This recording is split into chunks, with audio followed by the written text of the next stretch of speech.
Hi guys, good morning. Guys, I'm audible.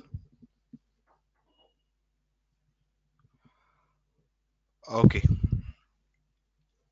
let's get started. In the previous session, we discussed about the RDS, right? So we started discussing on the RDS part. As we discussed, like RDS is basically it's a database service, and in that we have like in the databases, traditionally we have two types or two families, right? So one is relational database, and other is the NoSQL database, right? And that's good, Sandeep. Great. Okay, and now this RDS is specifically talking about the family type of relational. So that's why it has that R, which means relational database service, right? So we have NoSQL database services are there, like we'll see in the coming sessions. And we have seen like how we can create the database and how we can access, right? And also while creating the database, like we have seen some steps and very similar to EC2. We have instance type where here it is called as instance class. We have a similar storage, security groups, VPC. There, I mean, in EC2 we have key pair concept, but here it is just a authentication like username, password. We are giving it, and we can make it an internal database, very similar to the internal load balancer like that.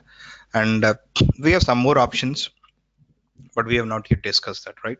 So now we'll go to the RDS again and we'll see what are the options we normally have, right? And what are those options all about and what each feature basically gives us, right? So like we have a couple of options in the RDS. Let's go to the RDS from the services. So if I go to the, so one second here, to go to the database. Okay, in the database we have RDS, just click on that.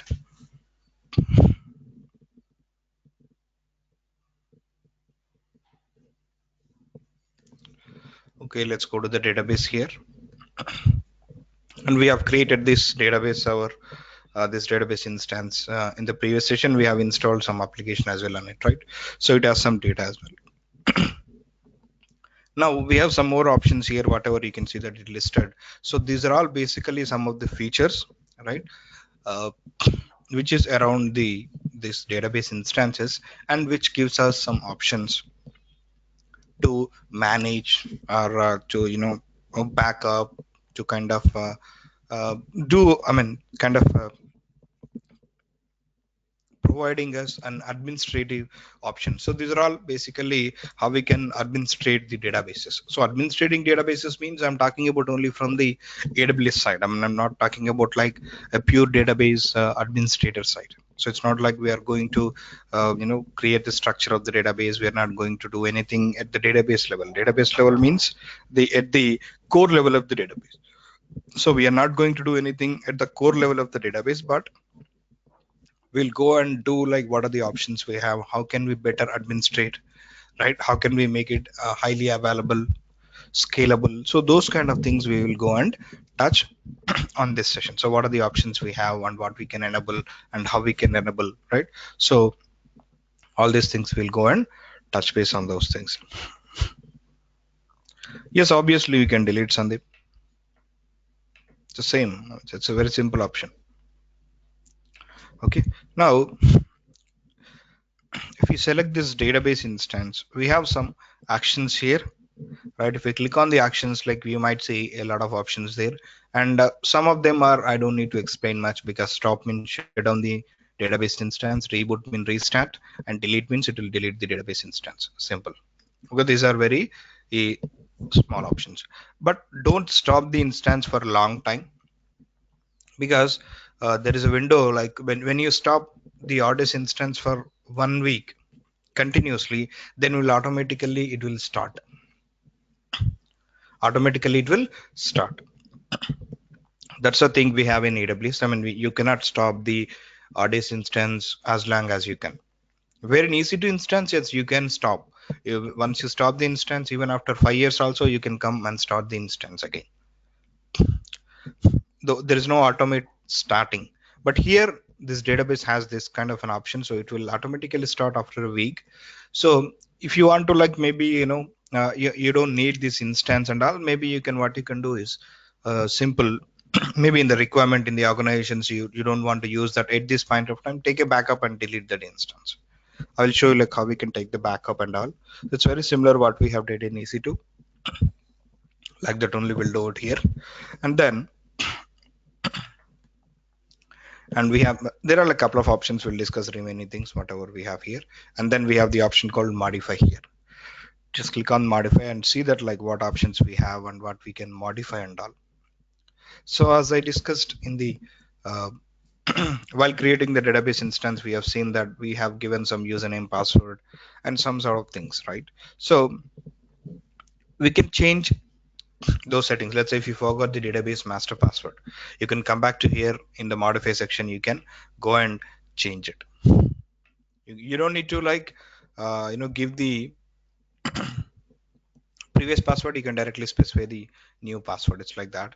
And here you can change the version, MySQL version, if you want to maybe upgrade or degrade, you can change it. And instance class, again you can upgrade or downgrade, you can do. And multi-AZ deployment, this is one more important option we have. So what is this multi-AZ deployment is all about? So multi-AZ means here basically multi availability zone. That's what multi-AZ means. Okay. And in the ODS, when we create the instance, same like EC2, the instance will be created in some availability zone. Okay, some availability zone. Okay, let's take an example. This is kind of the database instance. Let's say it's created. Is the ODS my DB server something, whatever we did it. Okay, so it will be in some availability zone. Let's take an example. It's created in AZ2, availability zone 2. So now we have our application is stored somewhere, right? It's our application is there, and it's actually storing the data here, right? It's actually storing the data in this database. Now at some point of time, maybe in the near future or after some days, some years and all, so if the AZ2 goes down, if the AZ2 goes down for some reason, right, for some reason, so what will happen basically, we have the instance in AZ2, the database instance, so this database instance will be unavailable. So basically it will not be available, we cannot be able to access. Even our application also will not be able to access. This will break because the database instance is not working due to the availability zone issue. Our availabilities are not working, whatever, maybe a power issue, internet outage, or maybe some natural disaster, earthquake, floods, whatever it is. Because of that there is some issue happen, right? So how can we basically mitigate these kind of issues? How can we make our database highly available even if one IZ goes down? I don't want my database to be goes down, right? So for that reason, what AWS came up with a solution called this multi-AZ solution. Multi-AZ. So what is this multi-AZ is basically, so while creating the database instance, you can select multi-AZ, yes, right? Or after creating the instance also, you can do this by coming to here in the modify option, you can see that multi-AZ deployment, right? So what is this multi, if you select yes to multi-AZ deployment, what will happen is that, so AWS will create the database instance in both the availability zone. Means it will create one database instance here and one database instance here. It's like that. So it will create two database instances basically. So one will be primary. So this will be primary and this will be like secondary. It's like that. It will create, and then it will be in AZ some availability zone, and it will be, let's say if it is in AZ2, this will be AZ3 or maybe AZ1, whatever it is, something like that. So but only two database servers will be created. So it's not like if we have three availabilities on Singapore, It will not create like 3 database instances. Only 2 will be created. Same with North Virginia, we have 6 availability zones. Here also, if you select multi-AZ, they will only create 2 database instances, not 6. Okay. Now, it has created 2 database instances. One will be primary and other will be secondary, right? So, but here there are some key points to understand here or note. These are very important for maybe interview perspective or to understand this multi-AZ concept both. Okay. So here, when we create the database instance, what's happening? When we create an EC2 instance, we are getting that host name or IP address. When we create a load balancer, we are getting that DNS name, right? So here we are getting some endpoint. Endpoint is nothing but simple, just a name, DNS name, right? So this endpoint will map to only the primary always. So how we are connecting to the database? We are using this endpoint and then username password, right? So this endpoint always map to the primary. So whichever the primary is. So whichever the primary database instance is, that will, if it is the primary is this one, then this will map to here only, right? And we cannot access the secondary database instance at all. We cannot access. In any circumstances, we cannot access the secondary database instance. Will not be have any access. Okay. And we will not be able to have the access, but this primary database instance can have the access to the secondary. Means, so our application like same like WordPress, right? So our application like integrated with the database instance, so it is basically storing the data and all the information here, right? So why we come up to this solution like multi-AZ, right? So what will happen is asynchronously the database, what it will do, so whatever the data is adding, modifying, right, deleting, so whatever the data is happening here at the data level, so those will be replicated to the secondary database. Asynchronously it will happen, so which means that almost like continuously you can say that it will be replicated the data here. So your data will be here and as well as here as well. So it but we will be we will be having the access to here, and even our applications also will be having the access to here only, because our applications also will use the same thing, right? We'll use this endpoint to access only, right? So it's the same story. Or we are the application, both will have the only primary access, but in the background AWS will replicate the data to the secondary. Now in the same situation like where we have discussed that if availability zone goes down, this availability zone goes down, what will happen is that this is in a different availability zone. When we select multi-AZ means obviously AWS will create in a different availability zone. It will not be in the same availability zone, right? Now immediately what AWS will do, we don't need to do anything from our end, nothing, 0%, right? So if that AZ2 is goes down, if there is an issue with the database instance where we have in this the primary database instance, if we have, immediately what AWS will do is AWS will, this mapping is there, right, endpoint, so it will remove this mapping from primary and it'll make it to the secondary. So previously it was to here, but now it will be here. So what I'm trying to say that this will be our primary, secondary becomes primary, and then endpoint will map to here. So our applications, or we, what we'll do, we'll use this endpoint only. Now previously it was mapped here, so we connected to here, but now it is mapped to here, so we'll connect here. So our data is anyway synced already, so it will be there, so we don't need to do anything extra from our side. They'll be doing all the things in the backend. Immediately it will be shifted, so we will not even see that, there is kind of a disconnections or something like that. Within no time they will do it immediately, very immediately they will do it, so that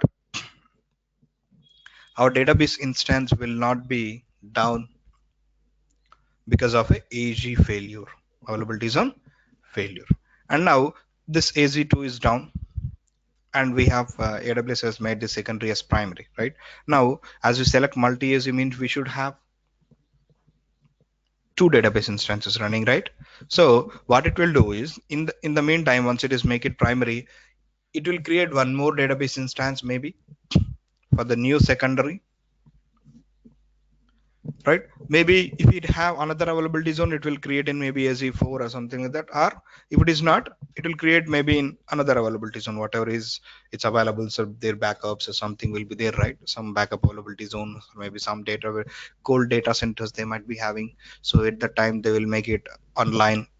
So at any point of time, so after they make these changes, they will create one more secondary database and they will make this as secondary. So this will be primary and this will be secondary. The same concept will apply now. So we will only have the access to primary, not to the secondary. So this is what basically the multi-AZ concept is all about. So here the key point we need to remember is that we will be having only access to the primary. So which are the primaries? If it is primary, this will access this. If it is this will be, we'll be accessing this, right? So we'll not access the both the instances. That replication, backup and everything will be done by the AWS. We don't need to do anything from our end, right?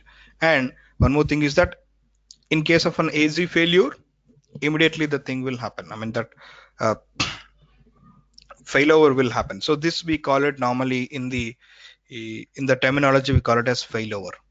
So this failover from primary to secondary will happen automatically. We don't need to do anything from our side. So this is basically the multi-AZ concept is all about, right? So here when we select multi-AZ, sorry, when we select multi-AZ, right? So we get these options. I'll just click on login.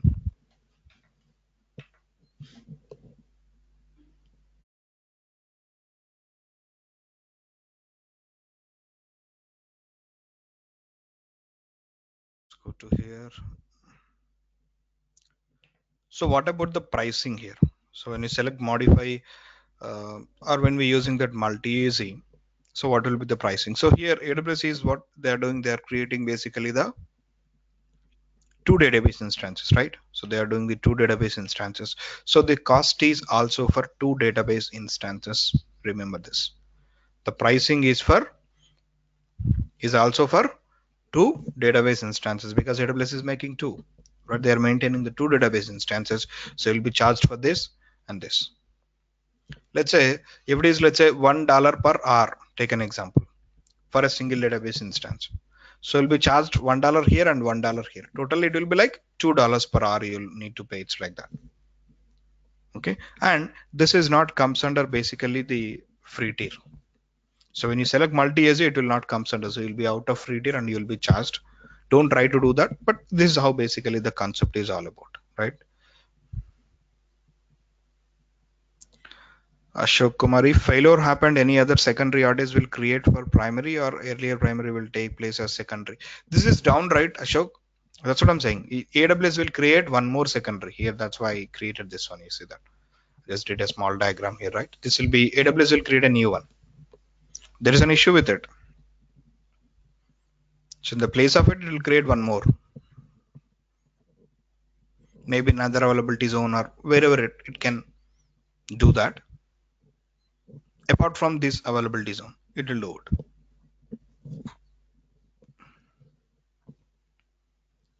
No, endpoint will not transfer. So this will be our primary now. Endpoint will be here only. This will be the secondary one. Only the primary will have the endpoint mapping, right? So primary is this now. After AZ failure, this will be the primary. This will be the secondary now. Will not have access this. The endpoint will be not having to this one only. Got it? Okay, so this is what basically the AZ deployment is all about, and this is storage. We know that, right? We can choose these three types of storage: SSD and magnetic. We can't choose the through HDDs. When throughput HDD or cold HDD, we can't use it. And then the allocated storage minimum is 20 GB. If you want to increase, you can specify like whatever you want. You can specify here if you want to increase, but you cannot decrease. Always that. Remember that. And you can change the instance tag name, the DB instance tag name. Here you can see new master password. You can specify the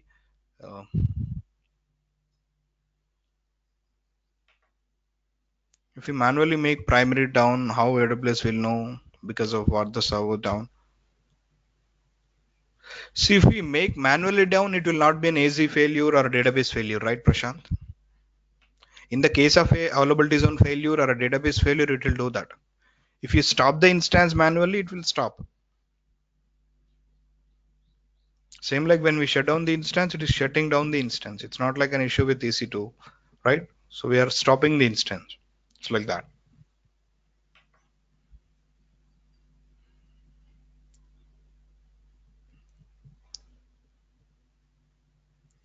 Yes, we don't need to do anything. Yes, from our side, we don't need to do anything. Everything will be done from AWS side and they will take care of it. We just need to enable that option and, you know, sit back. Everything will be done by them. Now, here we can specify the new master password, right? So whatever you want. And then here, network and security. So we'll discuss this. What is the subnet groups here? If you want to change the security groups, you can change it, you can add, right? And this certificate is basically for encryption and all. Okay, this we don't need much. And then public accessibility. Now, while creating also we'll be having this option yes or no. If you want to change again, or if you want to change it yes to no or something no to yes, you can specify it. And we have the database options, like we can change the database port if we want. And this parameter group option group we'll discuss, we'll come to that. And this IAM also we'll discuss. We have a service in our curriculum, so when we come to that IAM, we'll understand what this is all about.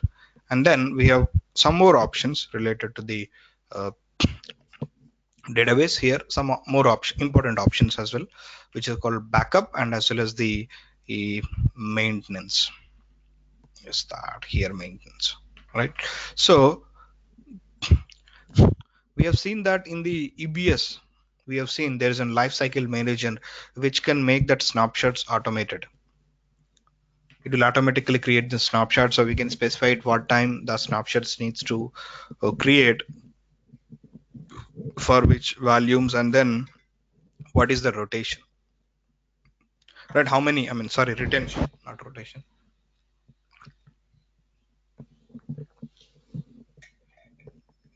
So it's like how many backups we need, how many days of the backups, how many days of the snapshots we need, so that we can mention. So here very similar options here as well, right? So here also we have the automated backup option is available, so you can specify like how many days of backups you need.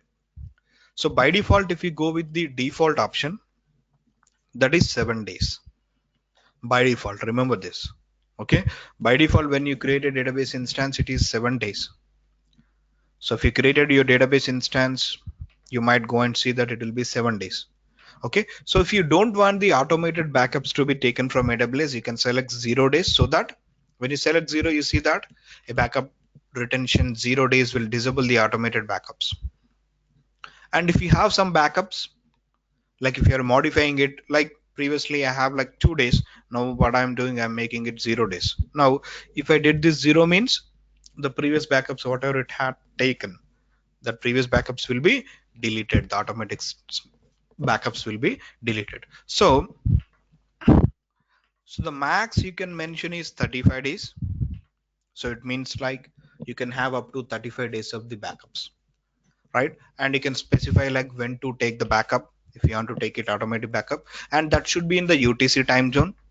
So you have to convert your time into UTC so that you can understand at what time you want to take the backup, right?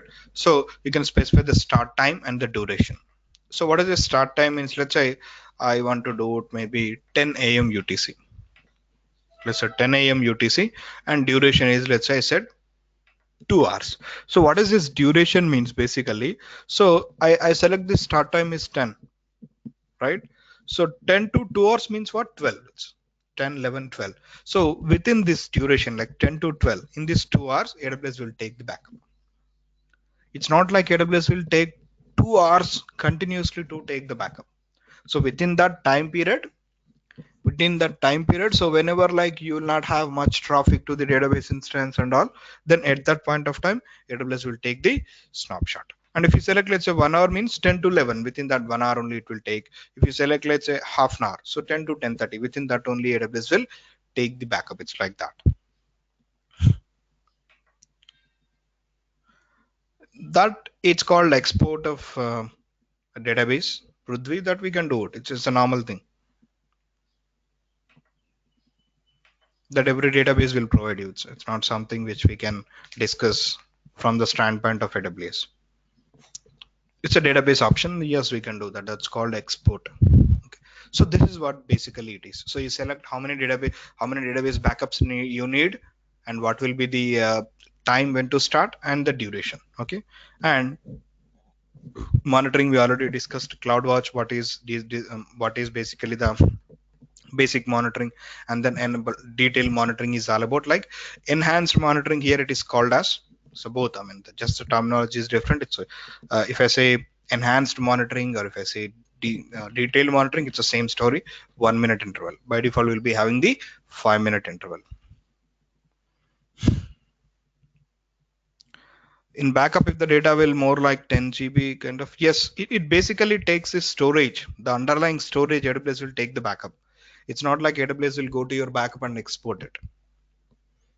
Same like when we are creating that snapshots, right, in the EBS value. So they will use that. At the storage level, they will take the backup.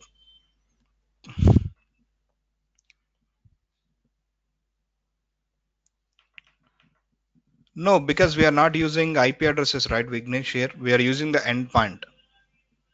So as I told that when the primary is down, the endpoint will be mapped to your secondary. So the endpoint will not change. Only that underlying database instance will change. So we don't need to do anything at the application level. So if we are specifying a backup only for 7 days, then replica that is there in another is will be there only for 7 days. No, this is different, and that is different, Manjusha. Backup is different. This multi-AZ, these are two different options. Backup means like you'll be having the last 7 days of backups. You can revert back your database to last 2 days ago, 3 days ago, something like that. So if you have multi-AZ means your database instance is continuously running in a different availability zone.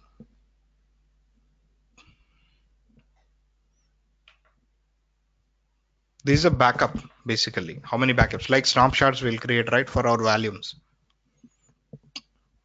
It's like that. So this is basically the CloudWatch. It's same enhanced monitoring or detailed monitoring.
Guys, am I audible now?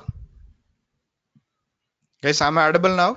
Okay. I mean, again, it's an electricity issue. Power off. So just reconnect it. Okay. And if you see that, so this is basically the CloudWatch, as I told. And if you come back to this we have called log exports, right? So if you ever worked with some kind of an applications and all, any application, database application, web application, or services, right, web servers, database servers, Tomcat servers, so all these things, so they will be have an option called logs, right? So these logs will be useful in the case of troubleshooting, or in the case of, for optimization, if you want to see like what happened in the over the period of time. So there will be logs for each application or service or a tool. So normally these logs will be there, right? So normally if you install a database instance on a server, I mean database on a server, on that same server only the logs will be created, so we can go and access that folder where the logs are creating. But here in ODS, it's kind of, as we discussed in the previous session, that it's a platform as a service kind of an service, right? So we'll not have the access, the direct access to the underlying instance. We didn't have that access, so we cannot go to that instance, so that we cannot access the logs. So but if we want the logs access, we want to know like is there any issue, we want to go and refer that logs, right? If somebody did some changes, so all these things will be logged. So we need some kind of logs, we need logs for it. So if you want that logs to be enabled, by default it will not be enabled. Okay, so now where it will be stored and how we can do it and all those things, as it is a separate like kind of a platform as a service, right? So here we have the options called log exports. So there you can specify like these are all the different logs generated by the databases. So you might have audit log, error log, general log, slow query log. So these are all the different logs. Okay, now whichever the logs you want a audit log, then specify audit log. You want error log, also specify it. And you don't want, let's say, general log or slow query log, just leave it out. So now what will happen when we select? You can select all, right? And you can select none, it's up to us. So when we select and save, while creating also we can select this. After after created the instance, we can go out to the modify section where we just came now, right? So the same here also, that also we can enable this logs. So but where it will basically store, right? So it will not store on database instance, remember that. It will not store on the database instance, but it will be pushed, it will be stored to the CloudWatch. If we go to the CloudWatch, so we have seen an option called logs there. Just go to the CloudWatch service here, that we can see that in CloudWatch we have an option called logs. So basically we can inject, we can store the logs in CloudWatch. Here we have, you can see logs option. So now we can click on the logs, we'll not see any logs there because we don't have any logs, right? So but when we click on here and save, what will happen, when once we modified it, then ODS will store, store the logs in the CloudWatch logs here. So we can come back to here and see our logs here. So what is the log, we can able to see here. So from there, like we can troubleshoot, or if you want to do something with using the logs, we can do it. So it is that. So these are basically it is. Let's come down a bit, and we have the maintenance. Maintenance means like in installing the updates, like in Windows and Linux will be having the Windows updates, Linux updates, right? So the same way databases will also have some updates or some upgrades, some major version, minor version upgrades, and all those things will be there, some patching. So this will be done by AWS itself, we cannot do it, the patching and all those things. That also will be managed by the AWS. But what we need to do is, do we need to patch or not? That we need to specify yes or no, version upgrades and patching, right? And obviously everybody will go for yes, because they want their databases to be secured, patched, up to date. Nobody wants their databases to be a lag below, or will not have some kind of a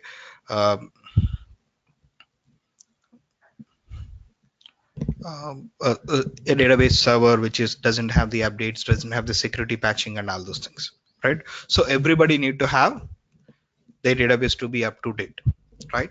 So here what we can do, we can again same like backup, we can specify the time, the window. It's very similar to that, right? So this is not going to happen every day, right? So backup will, it's like a daily process, it need to take the backup daily. But here it is not like that. So the maintenance will happen only at some point of time, right? So here you need to specify which day you want the AWS to be take the time to do the updates and patching and all those things, at what day, what time in a week, right? So probably like most of us will go with Saturday or Sunday, because those are the weekends and you will not have much work, or the accessibility to the applications, and people will not have much access. Or maybe in the midnight sometime, like Friday midnight, Saturday midnight, Sunday midnight kind of, right? So we'll select some day, and then again we have to specify the time, what is the start time in the UTC format, and the same duration. 1 hour, 2 hours, whatever it is, so that within that duration from 1 hour or 2 hours on that specified day, AWS will patch the databases, will install the updates. Once we enable the logs in RDS, we can see the logs in CloudWatch as a base instance of name of RDS. Yes, I mean, if you go to the logs, right, so it will create the database instance name. We have given the tag, right? With that, it will have it. When we click on that, you'll see the logs. We can specify a simple no. It's like that. If you don't want patches, it will not be monthly actually. So it's weekly basically. Weekly means if there is some patches updates there, AWS will install. If there are no patches, AWS will not create and install it, right? It's like that. There's a question from what is slow query log, Sandeep? So basically it's more into database, Sandeep. So slow query log means, so is there any queries which are taking more time to transact or more time to read and write or do? So basically it's like they are doing the things very slow, which can impact the database performance and all those things, your application performance and all. So is there any queries taking long time, long duration? That will be listed in the slow query lag, which queries are taking long. So then based on those queries, developers or database administrators or database developers go into the database and then try to see like why it is taking time and how we can reduce that time or how we can make it faster. It's like that. It's more into like, again, database level. We don't need to much worry about that. And then we have the last option here. It is called deletion protection. So this we have seen already in the EC2 termination protection. So if we enable it, we can't accidentally delete it. So if we want to delete it, obviously we come down to here and disable it and then click on continue. Okay, this is just an termination protection. And when you did some changes, let's click on continue. And here you'll be having an option. So you want to apply immediately, click on select this apply immediately. Remember that, otherwise it will not apply it. Okay, by default it will be selected to this one, apply during the next scheduled maintenance window. Means on Saturday or Sunday, whenever you specified that maintenance window, right? So those changes, whatever you just made, right, those changes will be applied at that maintenance window. If you want to be happen immediately, then you specify apply immediately and click on DB instance. So there are some settings that might reboot your database instance. Maybe like you said multi-years yes to no or something like that. So those might reboot the instance, right? So that's why you need to be very cautious when doing these kind of changes, right? So then click on, if you select apply immediately or whatever it is, then click on that so that it will be modified. So these are all the options we have like here to modify and all those things. Okay, and there are few more options we have. These are all just to modify the things like, okay, now we have seen the backups, automated backups is there, but we can take the manual backups also instead of AWS to take it. I mean, if you want, let's say AWS will take every day at some point of time, AWS will take it. But there is a major change I want to do it in, or maybe our team want to do it in the application. So prior to that, we want to take the database backup so that the change will not corrupt anything, will not do much loss to our application or the data. So for that reason, I want to do that, right? So we can take the manual snapshots, I mean manual backups as well, right? So here, one thing to understand related with the backups is that, so in EC2 instances, for EC2 instances, we have seen we have both options, like we have AMI and snapshots. I mean, AMI is nothing but again snapshot only, right? But we have two options, but here we have only one. We call it as backup. So backup is nothing but AMI. So we have seen AMI, right? So it's very similar to backup, whatever we are calling here. Okay, so which means AWS will take the backup of this database instance, means the underlying storage, AWS will take the backup. Okay, and how we can take a manual backup is simple. Just go to the actions. Here we might have the option called take snapshot. So here we call it a snapshot. So snapshot means it's not like just think like it's a volume backup or something. It's a full backup only. That's why I said, right, it's a AMI. I told it's a full backup.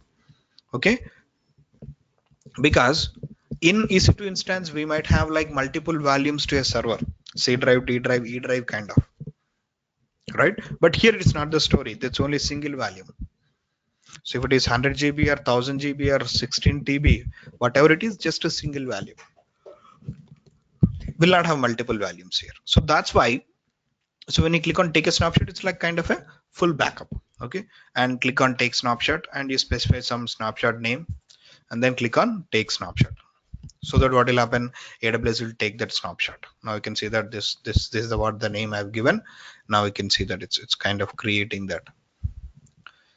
So where we can see this in the snapshot section here, you see where the snapshots, right? So if we go to snapshots, we can see like how many snapshots we have. Now you can see I've selected the snapshot, automatic snapshot enabled. You can see that the snapshots are available. You can see that, and you can see also like at what time the snapshots have been taken.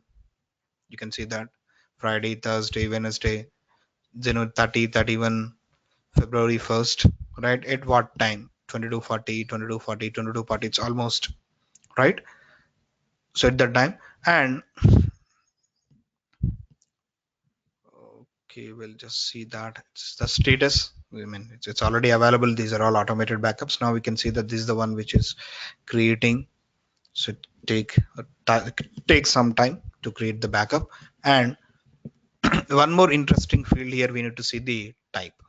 So you see that the first three are automated and the last one is what? Manual.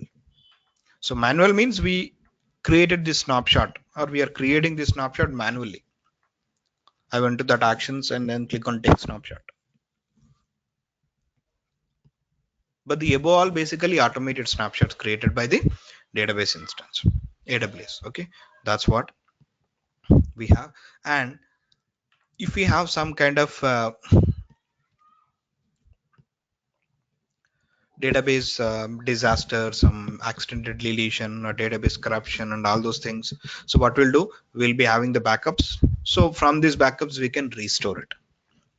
From the backup we can restore it. So here when we say RDS restore, when we say RDS restore at any point of time, wherever that option it might be. So you might see the option, different kind of options here for restoring the database. So but all the options will do only one thing. So when we are restoring, it will restore to this, sorry, when we restore it, it will restore to the a different instance. Means it will create a new database server, a new database instance, and it will be restored to it. It will not restore to the same database server or the running database server. It will not restore to the current one. Yes, it's the same thing. If you do it manually or automated, it's the same story.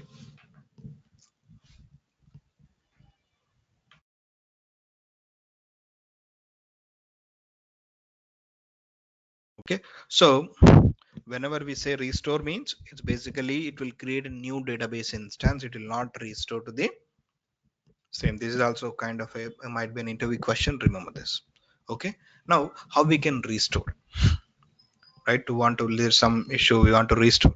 So select the database instance, sorry, database snapshot, and when you select it, you have the actions here, right?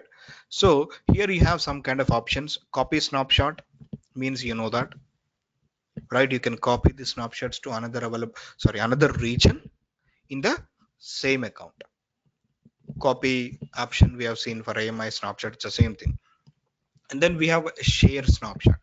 So this share snapshot will not be available for automated snapshot. Means you can share your backup with the other account holders on AWS that we already seen, like modify image permissions in the AMI snapshots, giving access to other account, right? It's the same option, the share snapshot. But remember this, Automated snapshots, you cannot have the option to share with other account holders. So if you want to share, you have to create manually one snapshot like this. We can see that this is the one we have created. It's created. You can see that this status is available. Now for automated snapshot, we don't have the option. This is grayed out. It's not available, right? But when we select the manual one, you can share it. Now you can see share snapshot. Click on share snapshot, then specify the account number. You want to make it public so that everybody can be able to access, or you just specify the account name ID, then add and save. Simple.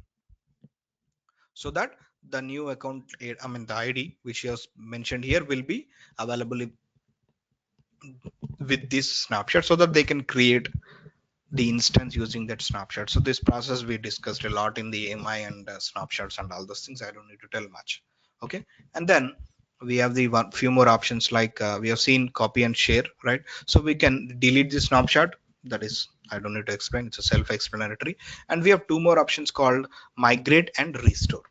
First we'll understand this restore, then we can understand what does this migrate means.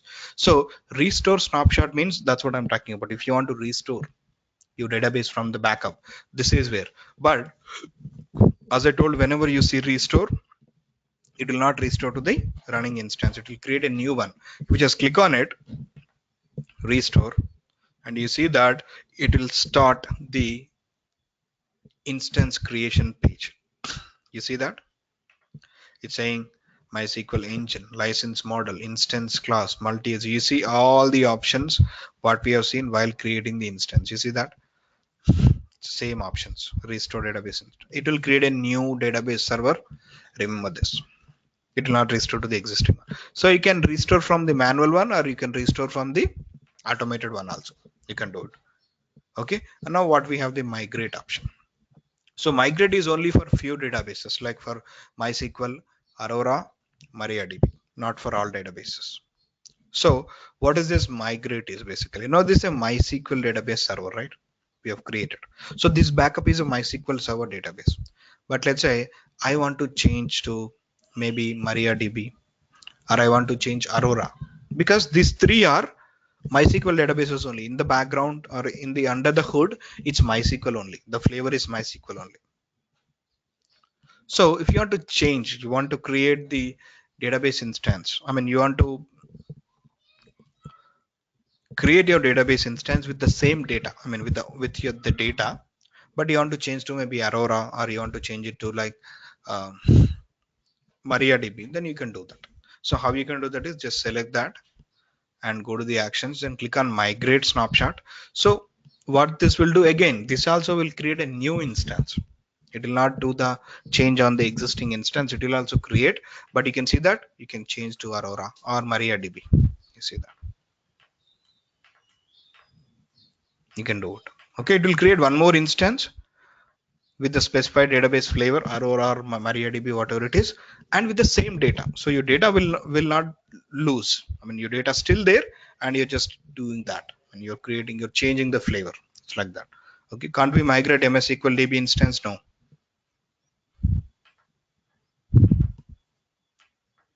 Okay, so this is what basically the option of like what is migrate snapshot. So this is all about the snapshots.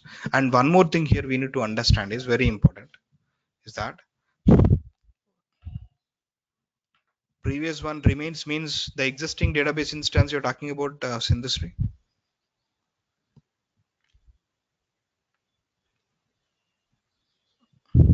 After migrating, that's what I'm saying. Whenever we see restore, it will not restore to the existing one. It will create a new database instance only. The existing one will be there. It will always be there. It will create a new instance. So if you don't want that existing one, the previous one, you can delete, but it will be there when these automated snapshots are created. Mohammed Ashraf. So Mohammed, like you joined late kind of, or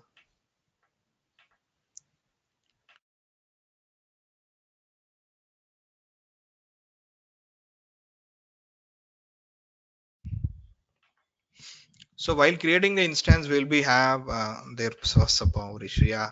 Okay. That's where I'm, while creating the instance, we'll be have the option actually. So while creating the database instance, we can have the option. So there we can specify the time. So at that specified time, the automated snapshot will be created.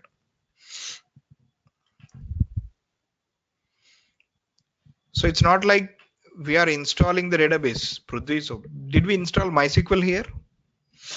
We didn't install MySQL, right? We just created the database. AWS did for us, right? So we can create the MS SQL if you want. So I just went with MySQL. You can, if you want, you can go with MS SQL or Oracle. It's up to us, right? So in when you go into the organization, some applications will be like backed up with Oracle, some with MySQL, some with Aurora, some with MS SQL, right? So we are not taking a one database flavor or one database, a proprietary of one database. We are talking about like all the databases in the aspect of all the databases, like what are the options we have, how can we administrate, how can we make it highly available, kind of these things.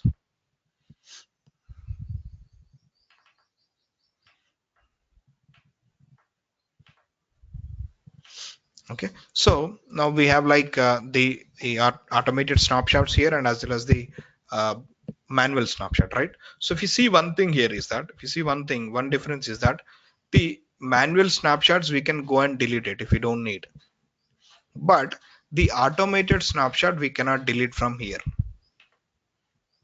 Oh, sorry, this also we can delete. Previously it was not there, the option, but maybe I think they have given the option. Can I delete it? No, you see that there's an option called delete is enabled, but it is saying that you can't delete a system snapshot. And it's telling to remove a system snapshot for an active database, modify the DB instance, reduce the automated backup window. That we already seen, right? So when you click on 0, I mean, when we select 0, so I told that automated backups will be deleted. That's what this option is. We cannot delete. Previously, actually, what was there? This delete snapshot will not be there. It will be like this. It will be grayed out. It was enabled, so I thought we can delete it, but again, it's the same thing. They didn't do that, so you cannot delete it. Okay, this is all about the snapshots. What are the options we have, right? And automated backups here. So this is what basically the active backups, the time and all those things we mentioned, right? So when we created, this is what all about.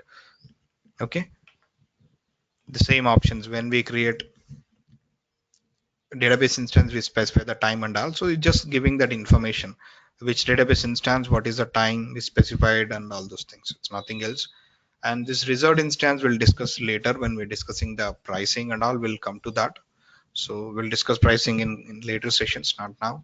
And then these three options, there's no chance to delete automatic. That's what I said, right? If you really want to do it, go to the modify DB instance,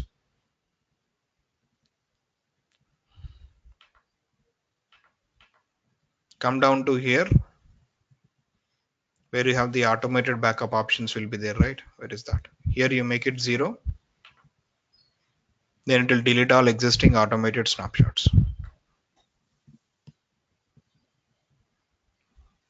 Got it? Directly we can't delete, but if you really want to do that, you can. This is how you can do it. Okay, now these are all the options we have, so we'll discuss these things later. Now let's come to here, small options. Events means basically nothing but kind of a audit log of the database. RDS, we're talking about RDS as a service.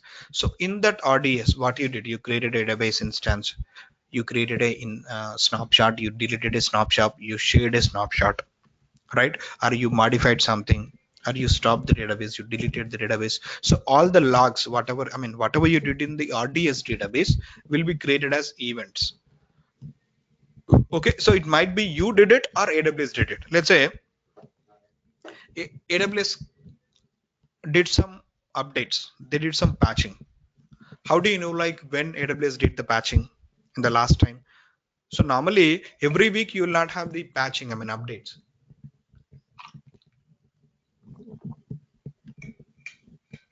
If you want to know, what will happen is you come to the events here.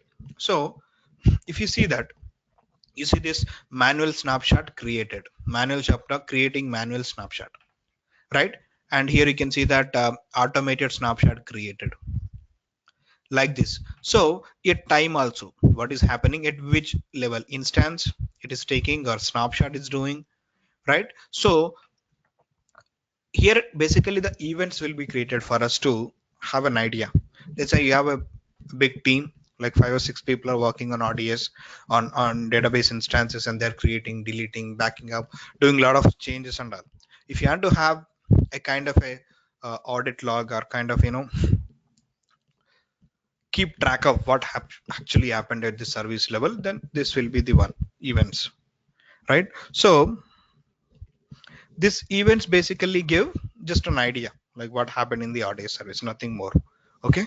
And if we want, let's say, notifications for these events, we can also create notifications. Means if an event is created, if somebody created a database instance, deleted a database instance, created a snapshot, deleted a snapshot, something, for everything, if you want notifications, then we can go to this event subscriptions.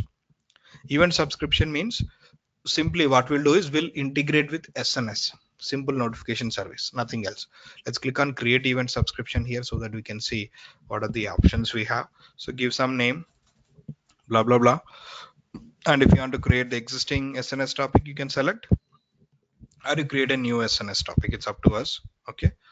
And then here you select, so for which events you want AWS to send the notification, instances or security groups or parameter groups or snapshots or clusters, whatever it is, right? Let's say I want for snapshots, select the snapshots.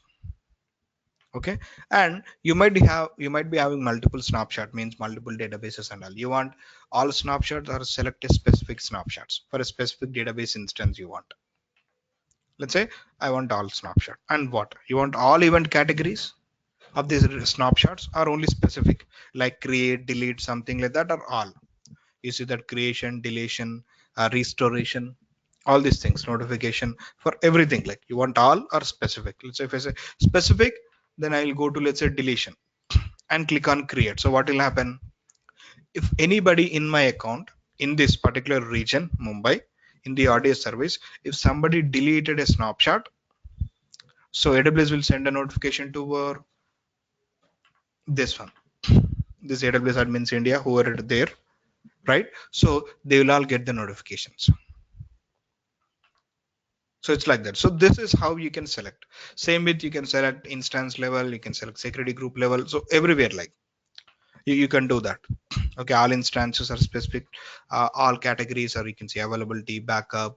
Let's say if some failure happened, you want to know that if there is an availability zone issue, as I told that AWS will automatically fail over. But you want to know like when AWS did the failover, or maybe whenever the failover happen, you want to have kind of an notification, then you can create like this failover. So you can specify multiple categories also, like deletion. Now you can see that if anybody deleted database instance or failover by AWS, you will get the notifications. Or if somebody created, you can check creation, right? Low storage, so that if the storage is like going increasing and you have a very limited storage available, then for a low storage also you'll get the notifications, so that you go to the modify and increase the storage. So these are all the options we have for the event subscriptions here. Okay, this is what. And we have the notifications. This notification is from AWS, and if AWS wants to do anything at the RDS service level, not we're talking about the instance level or something like that, so we are talking about the RDS level, they are doing some maintenance or something like that, not on the databases. Okay, at the RDS level, so they are changing some this UI or something like that, they are giving some more options, right? So these notifications, so these are not related to us, it will be shown by AWS related to something. If there is an issue, let's say going on, AZ is down, so here they will give the notification. If some reason is down, they will give it. So there is some issue, fire thing happens, a fire accident happen, a network is outage, so earthquake happen, something like that, the notifications, right? So that will be here, it's like that. So these are all the options we have here. And then we have like a couple of more options here, like subnet groups, parameter group, option groups. So by seeing these kind of options, you can have like kind of, I mean, don't overwhelm with these kind of options. These are all like small options only, which gives us an idea. So you, once the class is over, like you go and practice a bit and try to just go through the options so that you can understand what is this options are all about. But you'll be having like a lot of options, right, for events, backups, snapshots. So all different options are there. I'm just going in a one shot so that you might see like a big kind of a big list of options, right? So just go through it after the session so that you can kind of understand what is this. You can kind of store the things and all, okay? Because these are all potentially the interview questions or maybe the certification questions. So you have to kind of have an idea about all these, what is this option. So that's why I'm just going each and every with each and every option, okay? Remember that. And then we have this subnet group, parameter group, option groups. I'll discuss this. Before that, let's go to databases, and we have some more options in the actions. So we have seen these three things. We have seen this take snapshot also, migrate snapshot also we have seen already. So now we have this restore to point in time. Okay, so this restore to point in time option will be available or eligible if you have, I mean, if you means your database instance has the automated backups enabled. If you don't have automated backups enabled, if it is 0, then you cannot use this option. If you have automated backups enabled, then only you can use it. But what is this restore to point in time means? Okay, so AWS has this feature called restore to point in time. So what it actually does is basically is that you can restore your database. You can restore your database, right? So that is what we have already seen in the snapshots also. From the backups, you can restore our database. When we restore, when I said, whenever we say, when we see restore option, it will obviously create a new database instance, but it will not restore to the existing one. So this also, restore in point in time also will do the same thing. It will restore means it will create a new database instance and it will restore from the backup. But the other options what we have, let's take a simple scenario. Let's take a use case. Let's say we have enabled automated backups, okay? And let's take an example. We have specified as 10 a.m. every day. This is our automated stuff. So AWS is taking every day 10 a.m. in the morning. AWS is taking the backup. Okay. Now on some fine day, some Thursday or Friday, whatever the day. Okay. And you all, like all of your employees came, or your database developers all came, and they started working from, let's say, 11 a.m. or something like that, whatever the duration, like you said. So they are all started working on it. Now it's some, they worked, like they did some changes, they did some lot of work at the database level, application level, and it's some at 3 p.m.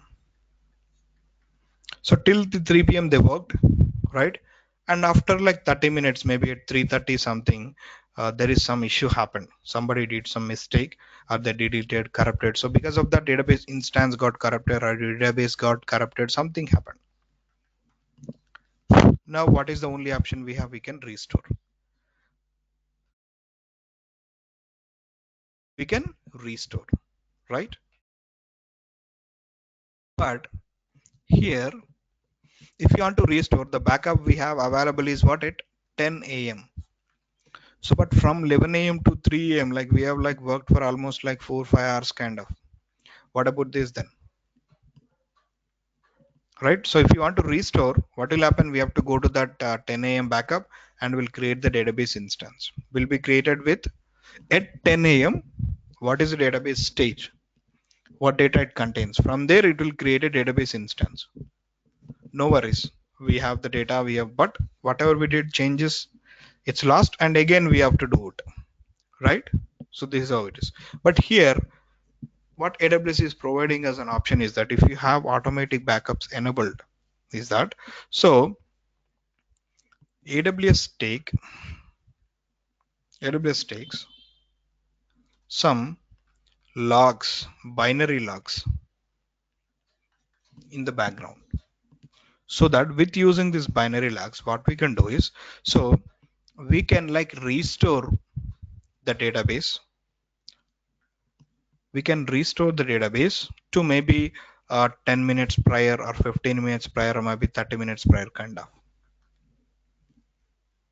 So it's a 3:30 we have corrupted, database is corrupted, let's say. So we can maybe go to 3 p.m. Say that okay, 3 p.m. is at 3 p.m. on that day, like you guys sure that the database is working fine, or maybe 2:30 you think like that. So what you can do is using this restore to point in time. We are talking, you see that the option is what? Point in time. So it's specified time we are saying. So we can specify the time 2:33 p.m. to AWS, so that, or by default it will give maybe 10-minute, 5-minute window. So let's see that what I'm talking about. Let's select that instance and go to the options and click on restore to point in time. Now it will give us the latest restorable time. Okay, let's wait here. Now you see latest restorable time is what? 9:05. Now what is the time? 9:09 a.m. So just 4 minutes back. So you can restore. Restore means again it will create a new database instance only. It will not restore to the existing one.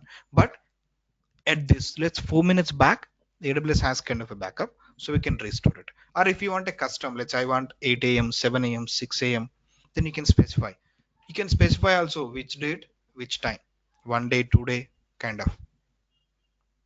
You can specify and then you restore. So this is what basically the restore in point in time. You can see that it's all again, it will all the options for creating the database instance. Okay, this is what basically the restore point in time is all about. That is the only difference.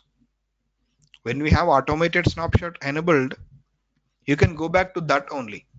But when you have this option restore point in time, you can go back to half an hour, 1 hour also. So you'll not lose this data, like whatever the work, whatever your employees worked on, your application or developers, database administrators, or whoever it is, whatever the work it is, right? So like this is a kind of a very good option provided by AWS. I mean, if you want to create this kind of environment, you want to restore your database to half an hour before, 15 minutes before, or 1 hour before, I mean you have to invest a lot. You need to have automated snapshots by yourself. I mean, take an example, not in AWS, right? You are maintaining your database yourself, and if you want to take every half an hour, every 1 hour, you have to take the backup, and it's kind, you need a very good amount of storage, and you need that storage to be highly available, right? So all those things need to be there. I mean, we can create this kind of a setup, but it needs a lot of human effort. And again, more on, you need infrastructure. You have to invest a lot of money into that. You have to, right? You have to pull in a lot of things. So here we have seen like with just few clicks, we are getting all these options. But if you want to implement these things in our traditional databases, on-premise data centers, then it will be very high upfront cost involved here. So a lot of involvement, human and as well as the financial, right? Both the things. So, but here we are all getting like with just few options, we are all getting here. Okay. So this is what basically the restore to point in time. Since restoring will create a new instance, then this will cause us to update the instance name in app config too. But what if we don't want to update in that our app? We'll see that, Abhishek. We'll see it in the Route 53, that question. Are the transaction logs from MySQL or AWS? It's from MySQL only. That binary logs and all those things, yes, from MySQL. Okay, so this is what options we have.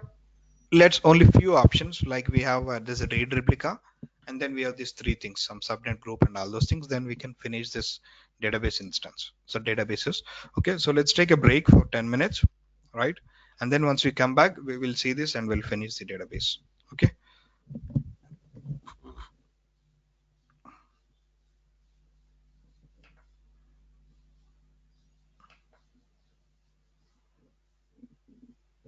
I mean, most database will have that, Rupesh. I mean, we don't need to worry about that.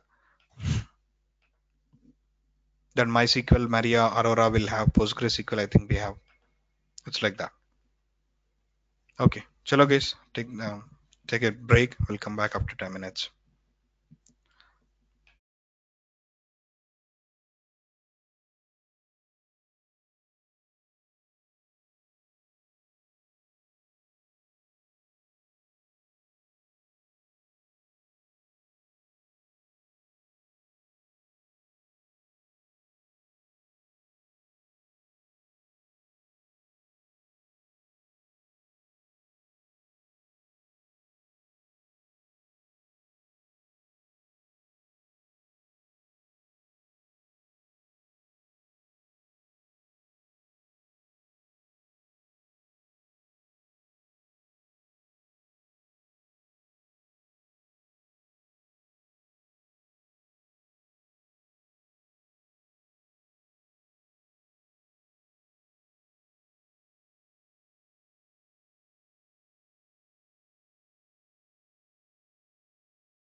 Hi guys, welcome back. Now we discuss the remaining options what we have. Okay, so it's like we have the one more important option called this read replica. Okay, so this read replica is basically kind of you can say that it will take some load, but it's not like fully kind of a load balancing level of an option what we have seen in the previous session. We have seen this ELB, right, elastic load balancing, right? So we can create a read replica for this database instance.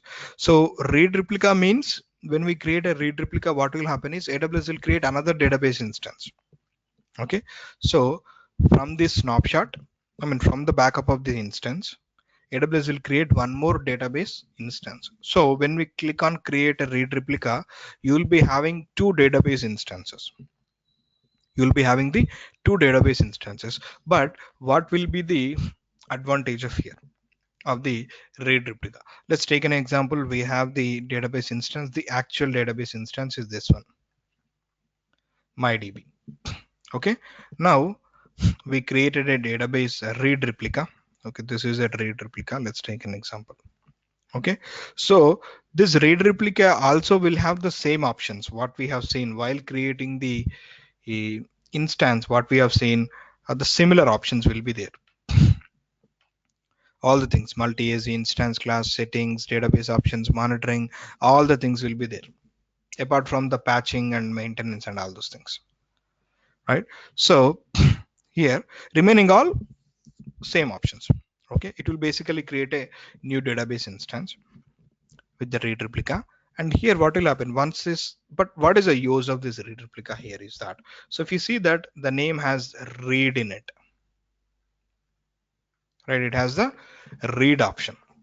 So basically, let's say you have an application that is deployed and some EC2 instances. Let's say these are some application servers or web servers. Their database is basically stored here. So all the application servers or web servers will basically, interact with the database server, and people will access the website. So whenever the people access website, right, so it will interact with the database and it will give us the products, whatever the website is all about, videos, images, content, whatever it is, it will do it, right? So if it is a very huge website, like a lot of people are coming, let's say daily on hourly basis or a daily basis, like people will come a lot. If the people will come a lot, right, maybe per hour you might get 1,000 users, some per second you might get hundreds of users, kind of things. So if that's kind of that kind of an application, so you have at the application level or at the website level, you have multiple servers behind a load balancer, so that at the application server you can like balancing the load using the load balance. You are balancing the load. But what about this database instance? Like all the different instances are connected to your single database instance only. So there will be obviously load on the database instance, right? So to manage this load, to balance the load, right? So AWS come up with a solution called read replica.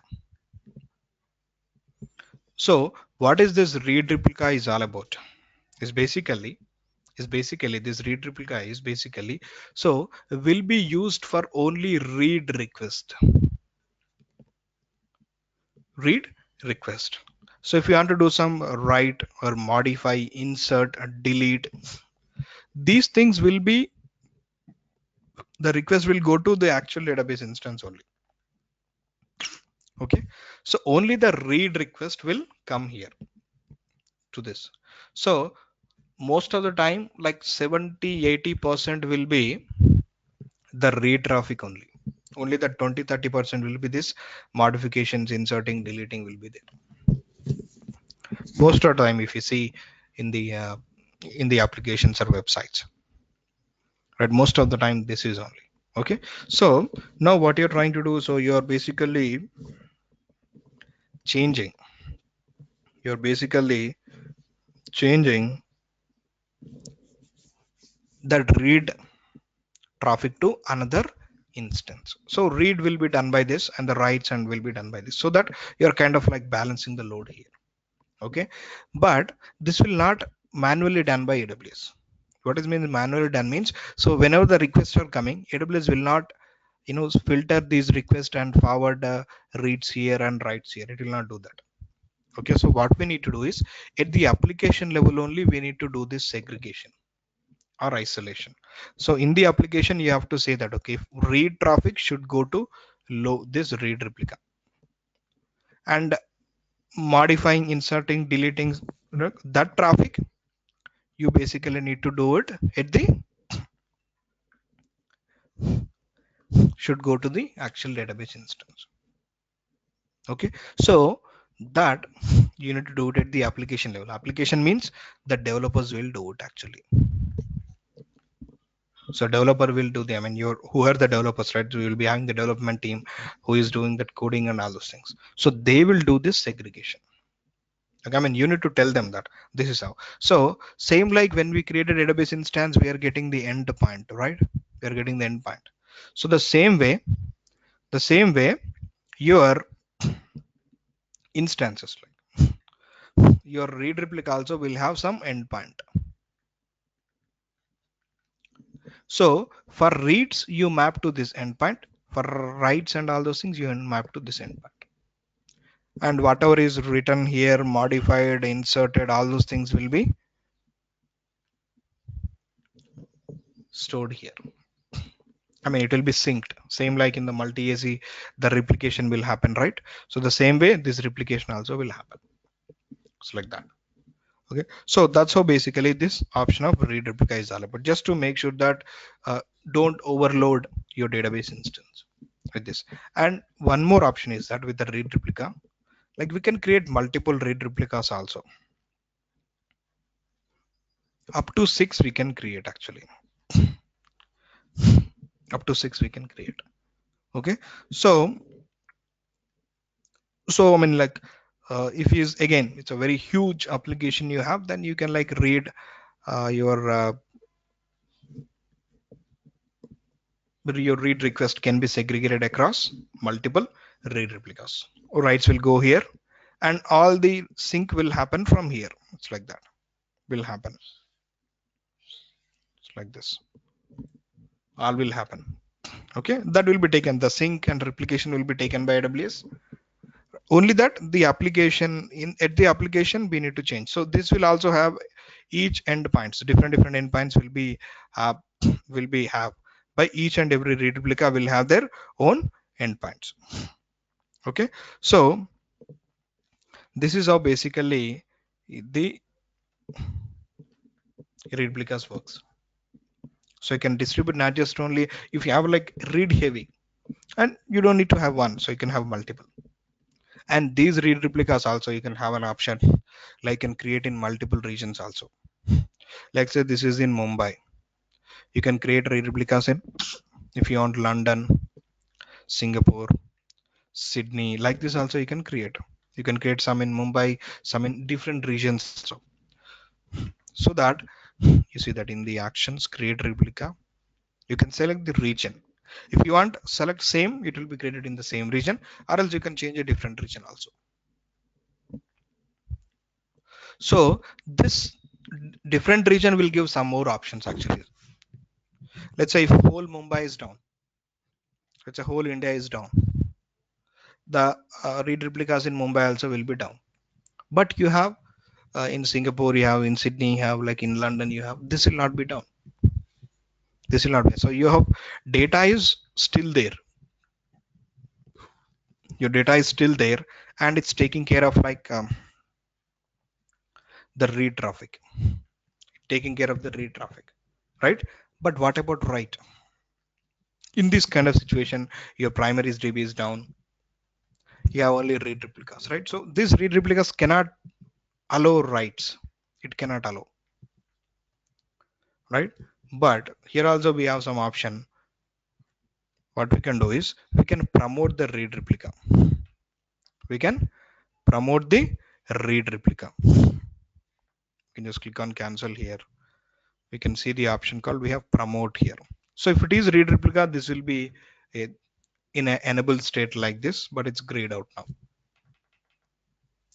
Okay, so you can promote means, so if this kind of situation happen, your primary database is down, you have only read replica, then you can make this read replica as your promote as your main primary database instance. So it can take reads, writes, and all those things, right? It's like that. So these are basically, you can do it. This is what basically the read replica is all about. Does anybody have any questions on this read replica things?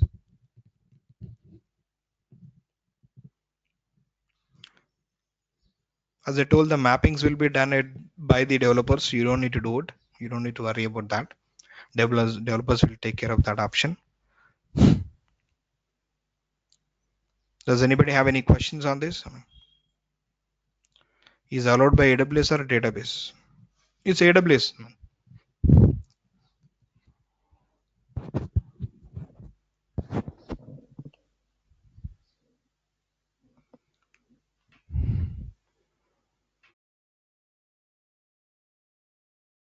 Okay, seems like no questions. Good, right? So one more thing, guys. So one more thing, I just want to update that. So it's like today, February 2nd, right? So most probably, I think we'll be having the last sessions on 16th and 17th, right? So this is where like we are going to end our sessions, I mean end our training, 16th and as well as the 17th. Okay. Now, but the problem is that uh, there is some major maintenance is going on for my clients on these two dates, like 16th and 17th, where is like our last sessions. Okay. So for that, what I want to do, I just want to change some timings. I don't want to skip the training and all, right? I will complete the training, but I just want to like kind of change some timings for that, for those only last two sessions, not all remaining, are like tomorrow and the tomorrow and then the 8th and 9th will have the same proper training as based on the same time, not a different time. Okay, but I need something from you. I mean, if all are from India only, or anybody from a different countries like US, Canada, Australia, or Singapore, somebody is any from or different other than these? Is there anybody from apart from India? Anybody here in the trainings? Nobody? Seems like nobody from apart from India. It's good, right? I'm just making sure that, is there anybody from joining from apart from India?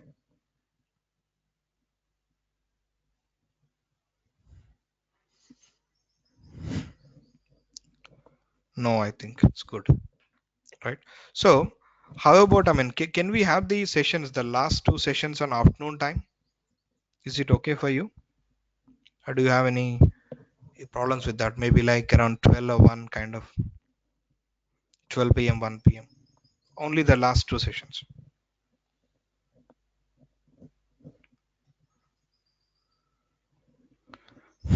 No, evening 6 will not be possible because there is an evening batch is also there.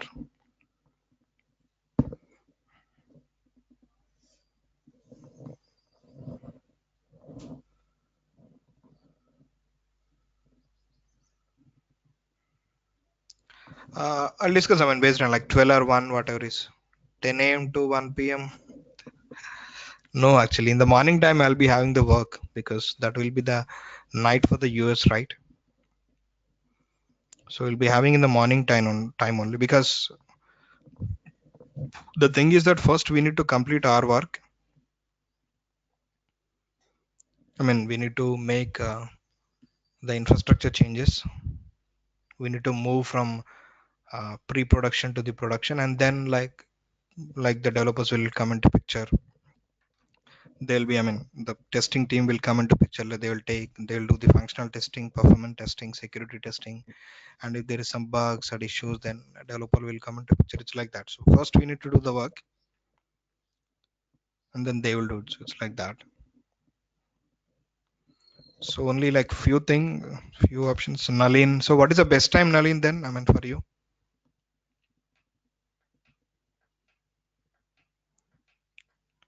Sandeep also is saying, what is the best time you can say that? Morning. Morning. In that case, I mean, if it is like fine for like 6 a.m. is fine then.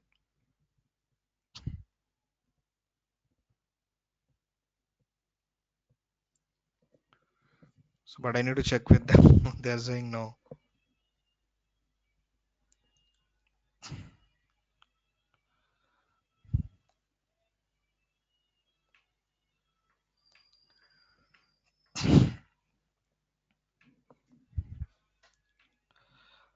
10 a.m. to 1 p.m. will be fine, Neha. But Sandeep is saying 11 a.m. to 2 p.m. Oh my God, it's Vignesh, just hold on for 1 second. We will come to your questions. So there is no question of like replicating some data and all those things that will be done by AWS. We don't need to worry. AWS will take care of that. Oh my God, 6 a.m. is for somebody is not possible. Postpone to next week.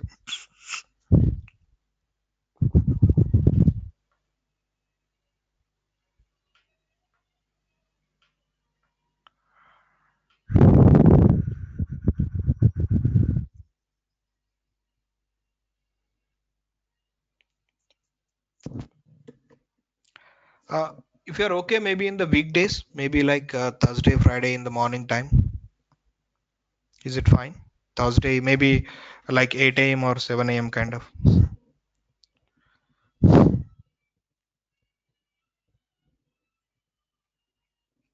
Maybe like 7 a.m. kind of. 7 a.m., 8 a.m. in weekdays, like Thursday, Friday. Not possible. Oh my God.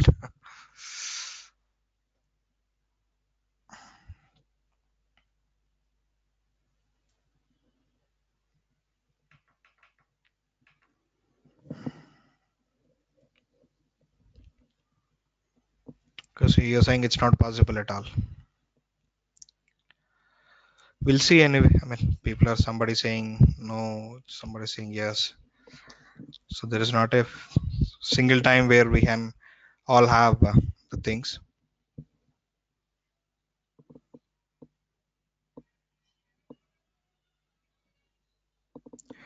That I think I have to see because if there is some more batches coming up, so it's like it will collide with the other batch.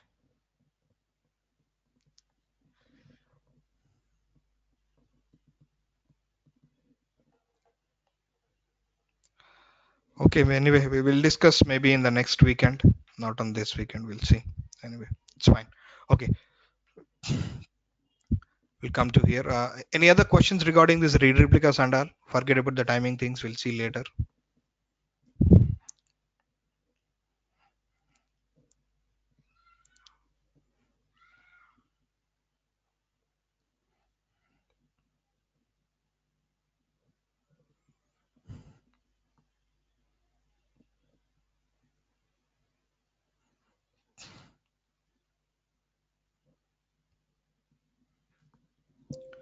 Vignesh, you said I think some you have some questions seems to be. You got the answer or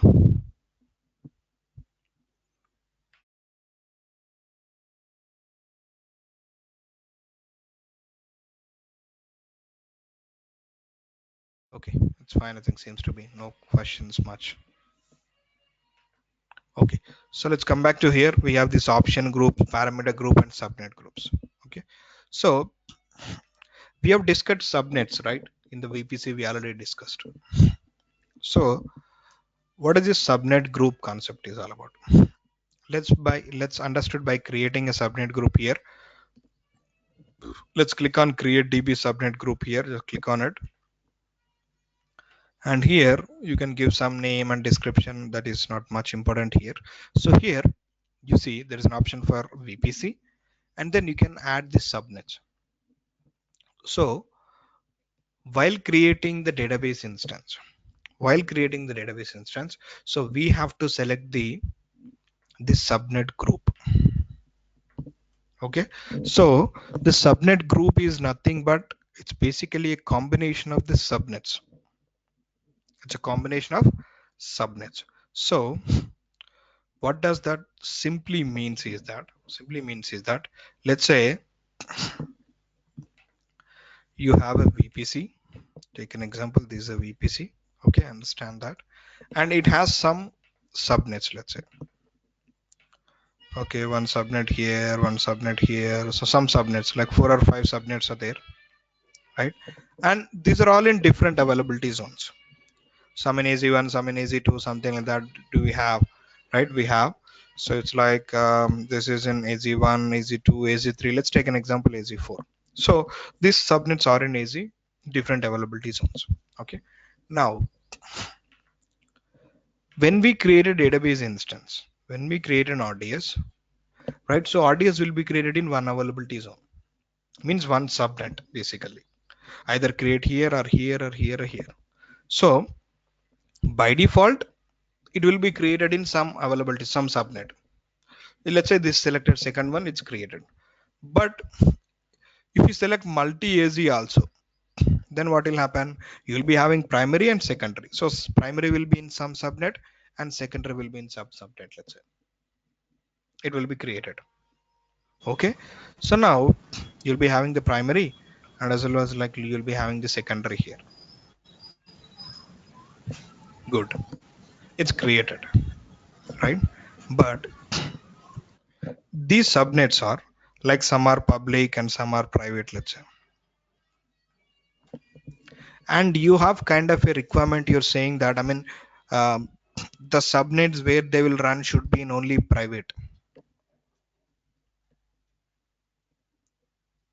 not on public, let's say, means,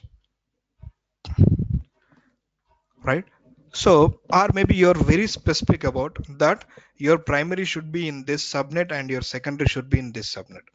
You're very specific. Some requirement is there, something. You don't want like any others in any other subnets, AWS, you don't want like AWS to launch the instances, this database instances, primary and secondary are primary in a randomly chosen the subnets. You want specific one. In that case, what you can do is you create this subnet group and then add these subnets. So this subnet group requires at least 2 subnets and those 2 from different availability zone. That's what here it is all about. You select the VPC and you select the subnets, add subnet, and from here also we have 1B. Let's say add subnets. Now I'm creating a subnet group with these 2 subnets. This is one subnet, this is one subnet, which has 1A and 1B. Just click on create. Now what will happen? When the database instance will be created, it will be created in this specific subnets only. That is this option is all about. This one. That's what subnets is. Okay. So by default, you'll be having a subnet group that is basically a combination of what are the subnets is there on that VPC. By default, all subnets will be in there in the subnet group by default. But if you want specific, you create a manual one. Simple. Okay, you can edit, delete later on also. You can edit, you can delete later on also. The subnet groups and all those things. Okay. The default one, if you want, you can edit, or if you create a custom one, you can do this. This is what the simple option, nothing else. And then we have parameter groups. One more thing. So this is basically for most probably this will be used by the database administrators or database developers. Let's say this, when will this come into picture is basically if you have or if you want to change some settings, some configuration of your database. Maybe if you want to change some configuration of Oracle database, MySQL database, or MS SQL. I'm talking about not the hardware configuration. like RAM, CPU, storage. I'm talking about the database, the application config, the software configuration I'm talking about. So there will be some settings will be there for each database. Okay, so different applications will have, so some applications will work only with some kind of settings. So you need to make that settings in the database, right? So where we can change the database settings, right? So that is basically this one, parameter groups. Parameter group, nothing but the settings of your database. Okay, so basically here you can see by default AWS will create a parameter group, but where you cannot change, you cannot edit the changes. I mean, you cannot edit the settings of the database. Okay, so if you want to have tweak the settings and all those things, what you can do is create a parameter group. Okay, you create a new one, select your family like whatever, Aurora, MariaDB, MySQL, Oracle, Postgres, SQL, whatever it is, which edition, which version, you select it, right? You select that and then create some, let's say MySQL config or something like that, whatever, MySQL settings, like you give some group name and then click on create. So the default one you cannot edit. You see that by selecting here, we didn't have the option to edit here. Okay, so but this, the manually created one, we can edit. You see that edit, just click on edit so that you can see like there will be a lot of options. You see that around 17 pages of options are there. These are all different, like, but you can see these are all different options. I mean, by saying it you will not be able to understand. That's what I'm saying, you will not be able to understand here. A lot of, you can see that it's like a lot of things will be there. These are all some settings of it. Let's say if you want to change some specific setting, you search for it. Let's say there will be some setting called max allowed packet. So here it is there. You want to change the allowed values are this. Let's say you want to change it to the maximum one. Just copy it and mention and save changes. Like this, you can save it. Right now, once you're done, just cancel editing. You saved it, one thing, right? Now, if you want to edit again, just click on edit parameters again. Okay, like this you can edit. Or let's say you have like multiple people there, multiple people are doing the editing and all, you can view the changes also. Here you can see compare. When you click on compare, what will happen, you can see that what changes have been made to this parameter group. This is the one we have changed to this one. Previous one is default, we just changed it. I mean, this is again, it's like as I told, it will be done mostly by developers or your database administrators, right? But these were the options. You can reset if you want, like we'll be having the factory reset in the mobile phones and all, right? Reset to the factory defaults. This is what the option is. Let's say you make some changes and your application is not working. What you can do, simple, go there and reset, so that it will reset to the factory default one. So you'll be having the same options. Then you can play around with it and you can delete if you want, and you can copy and create a new one. It's a control C control V kind of an option. You can create a new parameter group, right? So while creating the instance, we can select these options like this subnet group or whatever this we create. Can click on create database. Let's go and see here all these options, right?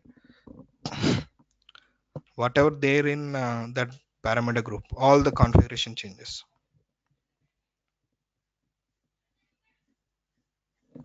So it's a database. I mean, whatever we can change, we can change in a database. Though those we can change it here. It's like that. So if you see, let's come down a bit here. Give something here. Okay. Just show you like where we can select the options. Oh,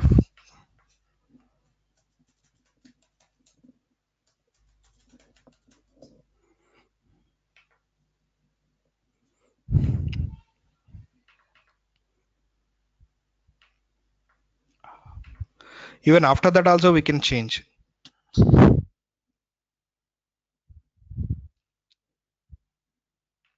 While running the database also we can change. It's like that.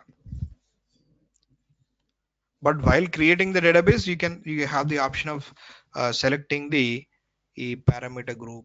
Here you can see you can select the parameter group, you can select the option group, which we're not yet decided, but I'm just telling you. And even in the subnet group also, we can select. You can see the subnet group. You can select here. So to list you out. So if you have like, so what will happen in the organizations, you'll test your application. You will develop first. You develop the application, then test it, and all those things you do it, right? So you know like what changes will work for your database, for your application and all. So what you can do is create that changes in a parameter group and select that parameter group while creating your database instances. Or for the first time you're doing it, you don't know which changes you work, which changes will work for you. Create a new parameter group with the base, the by default options. Select that and then create a database instance, and there from there onwards, like you go and change the options and see it will work or not. I mean, you means what I'm saying is that your database administrators or developers or the actual developers of your application, they will do these changes and all. They will test it, not you. But this is how if you want to change the things at the configuration of the databases, this is what the options we have. It's like that. Okay. And then we have the last one, which is called option groups. So this option group also is the same. So by default, when you create a database instance, a default will be created, and this also we cannot modify. You cannot modify, delete, add. You see that we don't have options enabled. So if you want, you have to create a group and you can do it. Let's create a group. It's a MySQL option, something like that. Okay, which version, which engine you're talking about, Oracle, SQL, MySQL, whatever it is, and which version, and click on create. Let's say we created it. Now here we have the option, MySQL options we have. Okay, now we can add option. You see that you can modify options and all. Let's click on add option here. So this add options is basically means we can add some options to the database, or you can say we can add some plugins to the database. Plugins are options which basically increase the features of a database. Let's say you want to add some extra feature to the database, some plugin, right? So that will be, so what are the plugins we have at the, you can see there is a memcached feature or edit plugin available. So if you want to add any of these, you can select that and add it, so that this feature, extra feature, will be added to your database. It's like that. So these were the options something. So extra feature kind of. Okay, so you can add more features to your database, but we have only two, audit plugin and memcached, right? So if your developer requires, or if your application requires memcached support or some audit plugin support for your database, this is how you can do it, right? So again, this is also while creating the instance, you can select it. Or let's say you create the database like this, but you didn't select it. But after you created parameter group, after you created option group and all, let's go to the modify, and there you can modify it. Simple. Here, come back here, and you can change the parameter group, option group. Here you can change it. Here database type change is allowed. Database type means you're saying the flavor.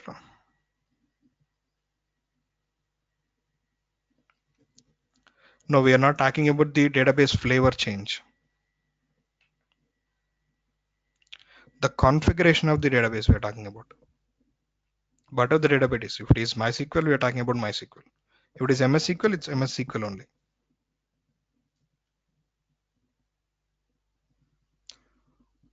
We saw something like MariaDB. That's you have seen it in the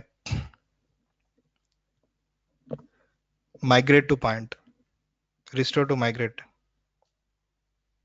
Sorry, migrate snapshot.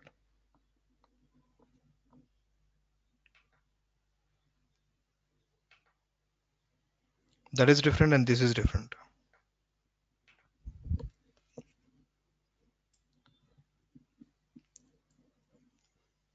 Okay, so these are all different options we have, right? So just once the class is over, just go and just take a look at all the options, right? So these are all different options we have. Okay, different options we have, and whenever we need some that particular option or requirement, we'll do it, we'll use it. Okay, so if you need some settings, you go and do it in parameter group. If you want to add some feature, you go and add it in option group. If you want to make some changes at the instance level as a password reset or something like that, or if you want to change backups, you create a restore point in. So whenever you need a specific requirement or thing you need to do, you go to that option and do it. It's like that. And when you go into that, let's say you select on your database instance, you'll go into that, so you can be able to see the all the options which are created with your DB. I mean, you create the database instance, so with which options it is created, right? So DB class, in which availability zone it is, which engine, right? And you'll see the all the information, and you'll see the monitoring, the CloudWatch. So here you can see the CPU utilization, DB connections, free storage, how much storage is available, freeable memory, how much RAM is available. So all these things. So if you want just an again the details of CloudWatch metrics, just go with AWS RDS CloudWatch metrics.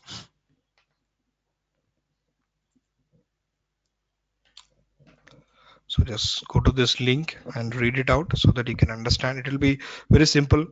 Most of the time what we have seen in yeah,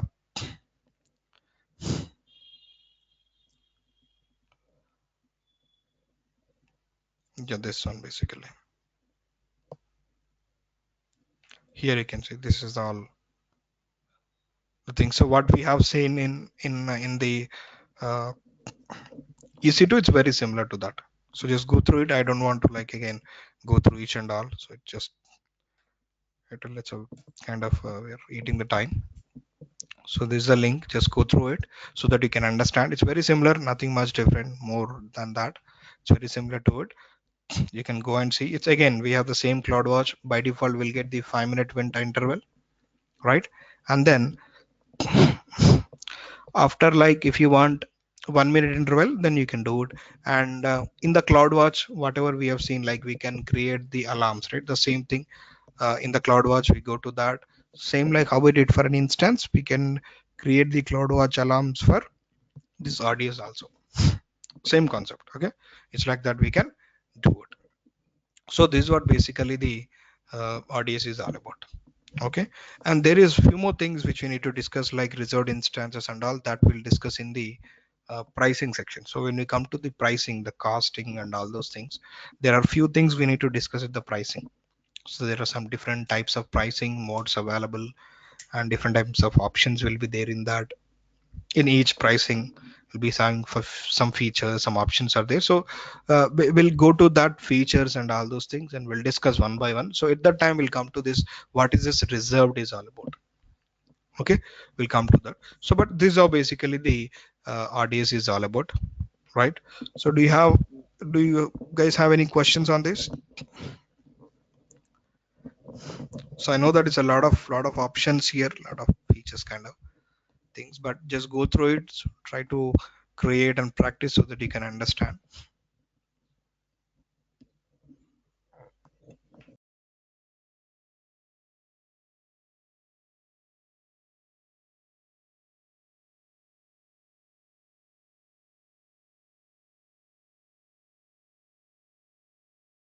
Here you're saying just basically like the CloudWatch dashboard. Maybe you can like compare the utilization. What is this CPU utilization? That's CPU utilization. What is DB connection? That is DB connection. It's like that.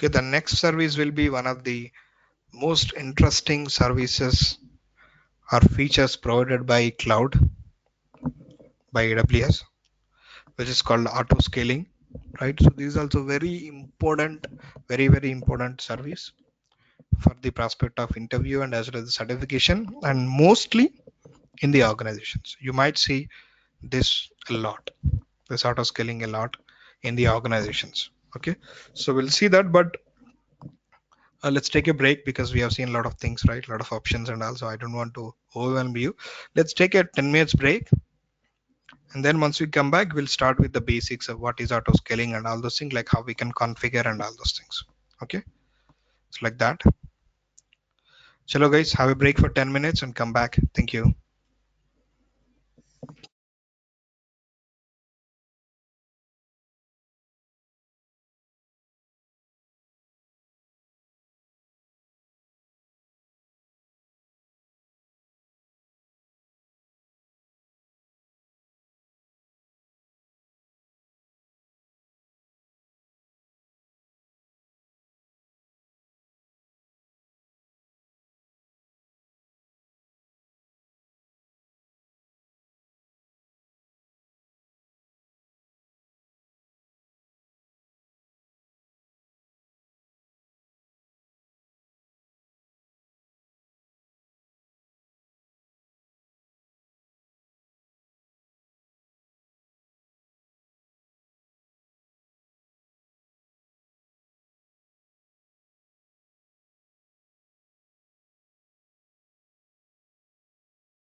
Hi guys, welcome back. So let's go and discuss on the what is auto scaling and all. So does anybody have any idea about like what is this auto scaling is all about?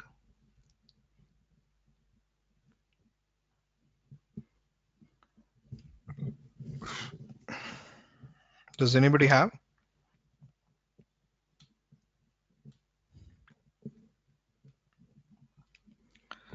Okay, that's great. No, basically in scaling there are like two types of scalings are there, which is horizontal scaling or horizontal scaling, how you can call it as, and then vertical is there. Okay, so what is actually scaling? So we have two types of scaling here, and we are talking about scaling, right? So just to understand this scaling concept, just see a very simple example. We can see this here. It's a very simple example, right? Just try to see this picture and try to understand this. I think hope you already seen this, but just try to understand this picture.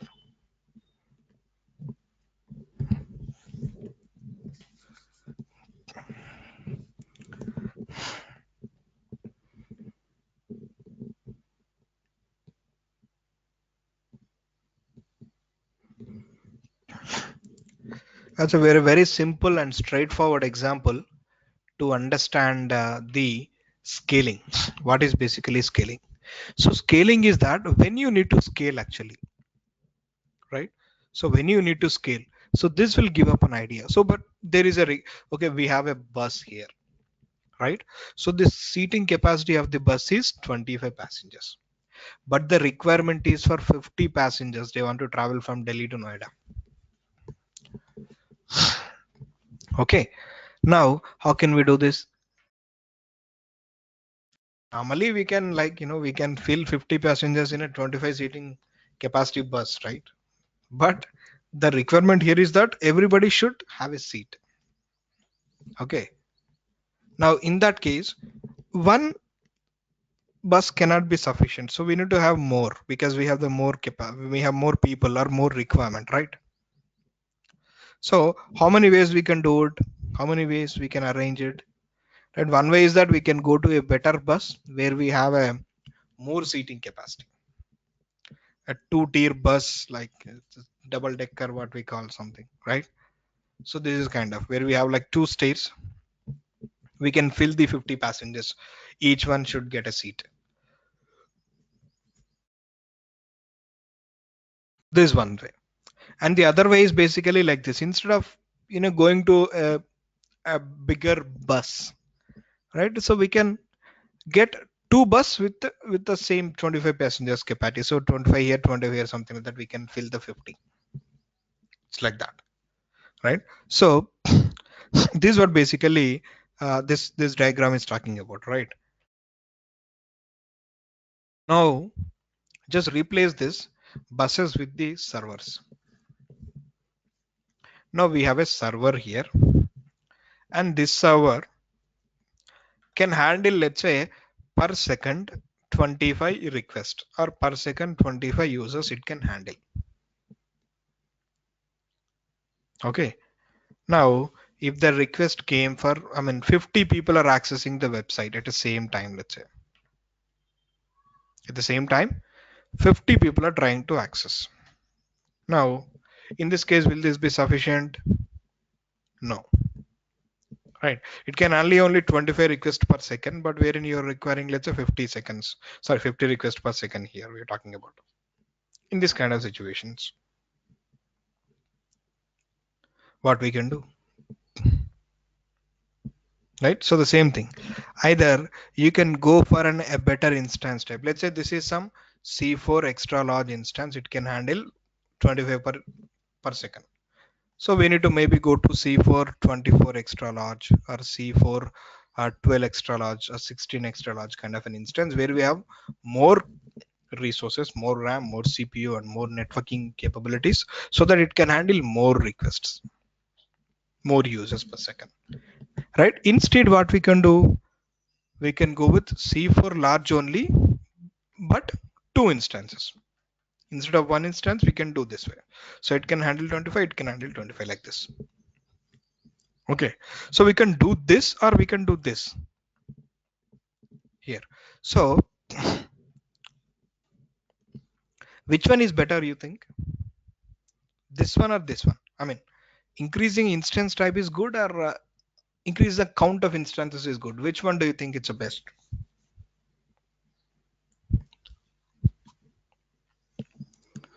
Come on, I need the answers, guys. Which one you think is best? Second one, count of instances. First one, increasing the instance type. Vertical. So this we call it as vertical actually. This we call it as horizontal. So whatever you think. Okay, somebody saying this, somebody saying this.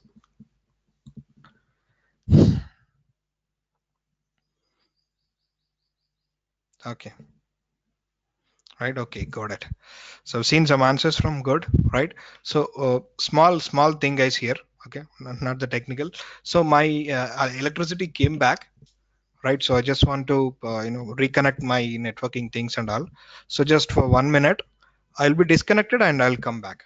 Okay, I'll disconnect and come back. I'm disconnecting. I'll come back. Okay.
Hi guys, welcome back. Guys, I'm audible. I'm audible right now. Okay, thank you. Thanks for the confirmation, Abhishek. Thanks, Nalin. Okay, let's get started. Okay, now I asked the question like which one is better, right? Somebody saying vertical, somebody saying horizontal, right? So the answer is basically both are good actually. Okay, both are good, but that depends on the situation. Okay, that depends on the situation. So if you take an example, the first one, this we call it as a vertical. Okay, so vertical means what? Is basically increasing the resources, right? Increasing the resources. So this vertical scaling we have already seen. Did we or not? We have seen or not? In the very few first sessions, we have seen the instance types, right? Where we seen like we can increase the instance, I mean, we can change the instance type. Means we can increase the resource or we can decrease. How we can do it? Just go to that instance, shut down the instance and change the instance type. You can increase or you can decrease. So whatever you can do, you can do it. It's up to us. Which one we want to do it? We can basically do that. So now here basically the thing is that how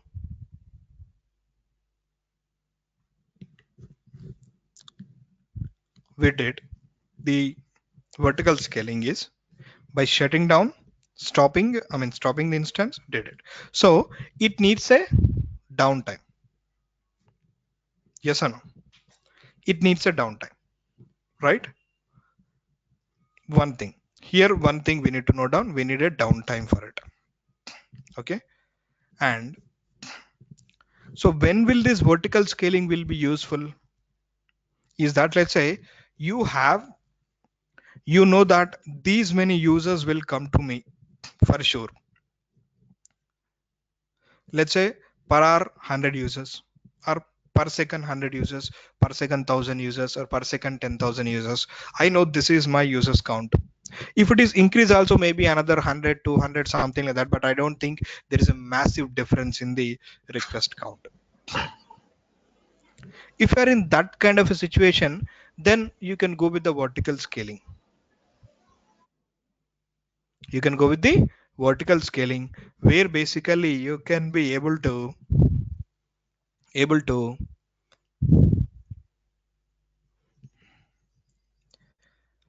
utilize the increasing the instance type or decreasing the instance type. You can do it. Not a lot of thing we need to do it. I mean, not a lot of configuration we need to do it. Very simple thing. Go, stop, instance type, change instance type, done.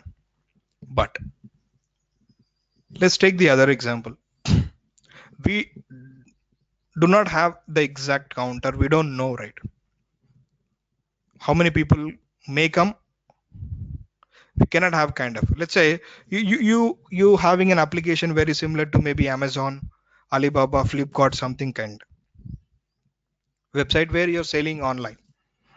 And so normally what will happen, like when normally these guys, the Amazon, Flipkart, what they will do, they will give some offers. They'll say that okay, these 2 days, these 3 days, we'll be having the sales, Independence Day sale, Republic Day sale, Big Billion Day sales, like this.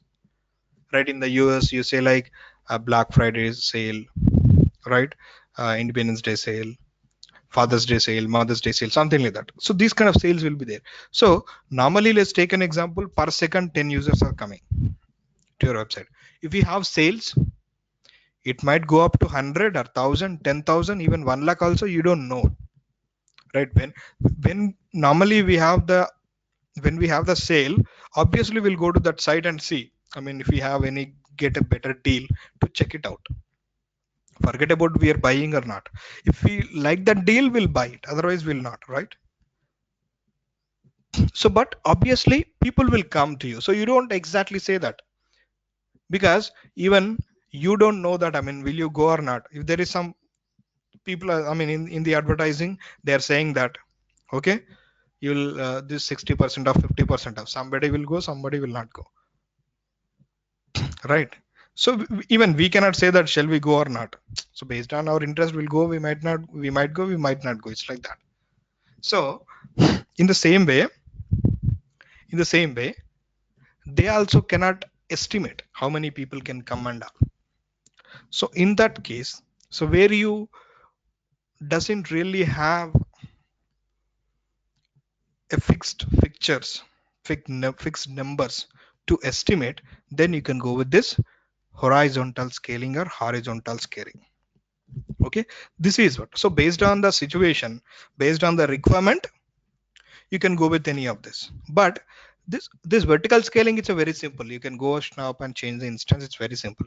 But this horizontal scaling, okay, so the auto scaling, whatever we're trying to, the services, right? So the horizontal or horizontal scaling can be implemented by using this auto scaling service. So what is auto scaling is basically means the horizontal scaling. What is auto means automatic. So in short, they're calling auto. Okay, automatic scaling. So now the thing is that here I told this vertical scaling, it needs a downtime, and also we have to go and manually do it.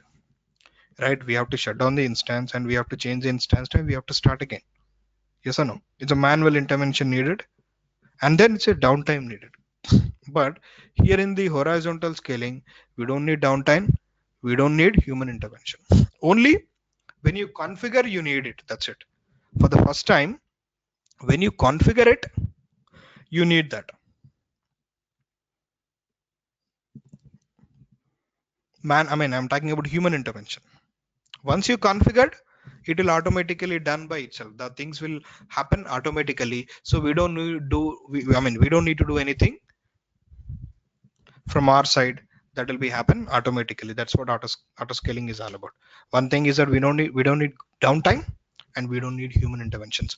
Automation, right? So, but here what we are doing, we are adding the instances, right? We're not just simply doing anything on the existing instance. If the count is increasing, then if the users are increasing, so obviously there will be some load on the instances. So if we want to counter that load, we have to create multiple instances. So if we have multiple instances, who will distribute that load? Who will do that? Which device we need to use? Which resource we need to use? Right? Load balancer. We have already seen, right? So we need to use the load balancer as well. So here, if you see cost wise, if you want to enable auto scaling, there are a lot of things we need to require. We need multiple instances, load balancer, we need some more things as well. We'll discuss. Okay, what are the things we need? But wherein this vertical scaling, only one instance. So you might go with a instance with a better capacity. That's it, right?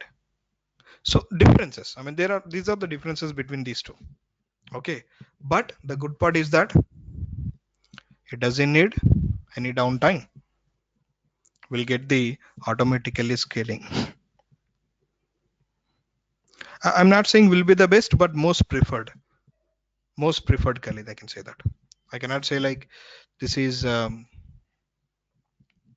best thing, but most probably it's like that. Now, okay, as I discussed that we need a load balancer and we need multiple instances, right? But as we discussed that it's an automatic scaling, right? So we are not sure of how many users may come. So based on the users, or maybe based on the load, right?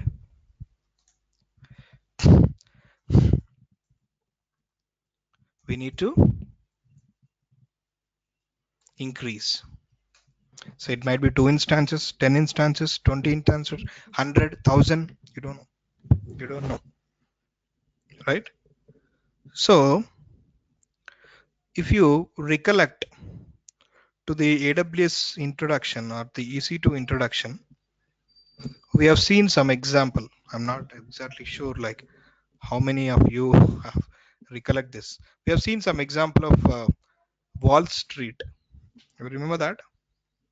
You've seen some example of Wall Street. This one. So if you see this, what's they are doing? Just try to understand for a moment. See that. So normally what will happen? The trading will happen in the daytime, right? So at that time, what they are doing? At that time only they are basically doing the increasing. You see that? It will increase automatically up to 3000 instances. And whole day it will run around like it might increase, decrease based on the load, based on the users. You see that from here it's like this. And if there is some slight user count, more user count, then it will increase like this up to here. And then in the night, in the when that uh, day is over, the trading is over, and it will come back to here normal stage. It's like 300 is minimum for them, so 300 will be good for them, so they will be running. It's like that. Okay, so this is what basically they are doing. So they are using the same concept, auto scaling only. They're using the same concept, auto scaling only. Now here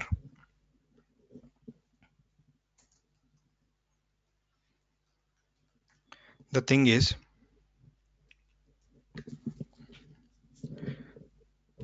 they're doing between 300 to 3000, right? Minimum they have decided something, so minimum should be 300. That's what they have decided. So if more users come, it will go up to 3000. This kind of a big number, because it's a big application, like people will use a lot, right? But for us it might, I mean, maybe all requirements will not be like this much. Yes or no? All will not be this much. Okay, now the thing here is that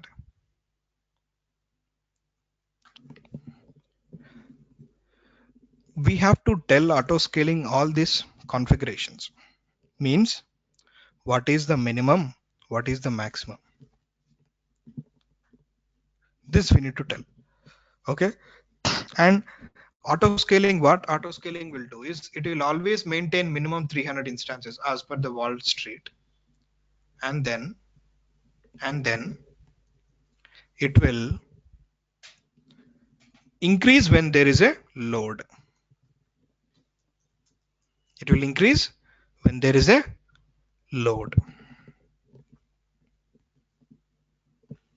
and when there is not load it will decrease. But minimum is should be there, maximum is should be there. But here one more thing, when we are saying that users are there, I mean when there is some load, we have to increase, right? But how can auto scaling will figure out when to add and when to remove? We are saying there is some user count is there, or we are saying that there is some more users, more load, we are saying, right? But this configuration we need to specify, right? So by seeing this we can conclude few things are that there are some configuration we need to set. Okay, what is that configuration is all about is basically is that, right? So we need to specify the minimum and we need to specify the maximum and when to add. So basically when to increase and as well as when to decrease. So when there is load increasing, I'm saying when there is no load decrease. When to do that, we need to specify minimum, max and all those things. And then, so we are saying that this instances are going from 300 to 3000, right? Automatically, like AWS is creating the instances, right? So while creating an instance, how many steps we have seen? Around 7 steps are there, right? Around 7 steps are there. So in that step, like we have a couple of options are there. Now when auto scaling is adding the instances, it need to have an idea, right? The first step, which AMI should it use? Yes or no? Which AMI it need to use? Which instance type? Storage configuration, VPC, security groups, key pair. What else we have? Tagging.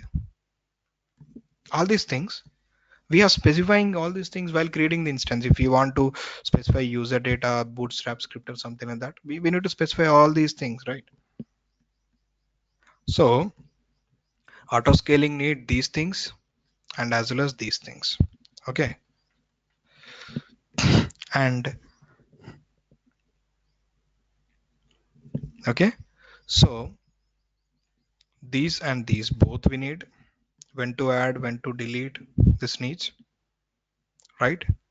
And when we are adding, so like you see from 300 to it is becoming 3000 in the example, but directly it's not changing from 300 to 3000. It's like you see that there is some change here like this, it's increasing like this, you see that, right? It might be there. So directly it will not become 300 to 3000. So it might add maybe 100 every time or 500 every time like this. So when it is adding, how many it needs to add? When it needs to delete, how many it needs to delete? It's like this. These questions need to be there and need to be resolved, or Auto scaling needs to know these things. So these are all the things, questions for it. How it will find, how it will choose, all these things, right? Now, to use this all these options and questions, and auto scaling will use two options, or you can say the two concepts, you can say. What is that? In the auto scaling, we have two things. One is launch configuration, and the next thing is that auto scaling group. We have two things: launch configuration and auto scaling group. So the launch configuration means simple by saying self-explanatory. While launching the instances, okay, while launching the instances, which configuration need to be used? I'm talking about this one. Okay, so this is what launch configuration. And this auto scaling group means what is minimum, what is maximum, when to increase, when to decrease, and how many need to add. So all these kind of things. And once it is creating, right, so it should not, which load balancer it need to add. I mean, it should need to associate all those things, right? When the new instance are creating, it should automatically add to the load balancer. Otherwise, again, we have to go and manually do it. It means human intervention needed. That is not automatic scaling. Still some manual is there, right? So that's where, so this things basically done by auto scaling group. We'll specify in the auto scaling group. This will specify in what? Launch configuration. Okay, so we'll specify all these things in these two settings. Okay, now I don't want to start now because it will take a lot of time, more than half an hour kind of. It's almost like we're coming to end of the things. Do you have any questions on this concept first?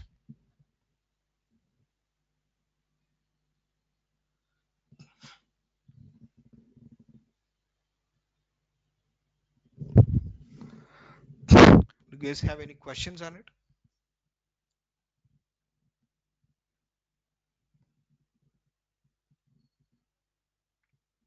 Anybody have any questions?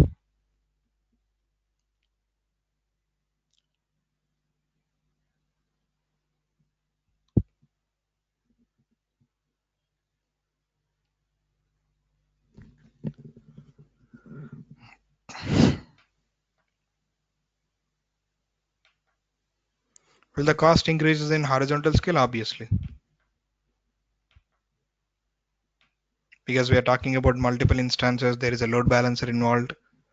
And here if you come, like a lot of things involved. I mean, we'll see that in the, while we are configuring, we'll see like what is required, and which is required, and all those things.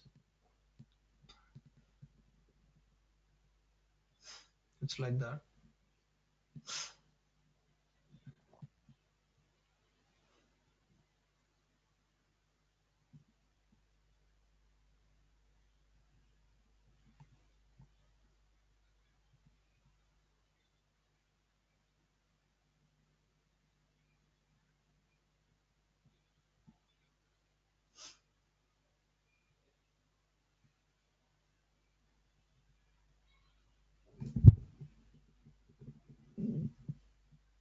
Yes, Sandeep, I told that launch config plus auto scaling group will basically combine, will give us the that what we are looking at, the auto scaling, automatic scaling.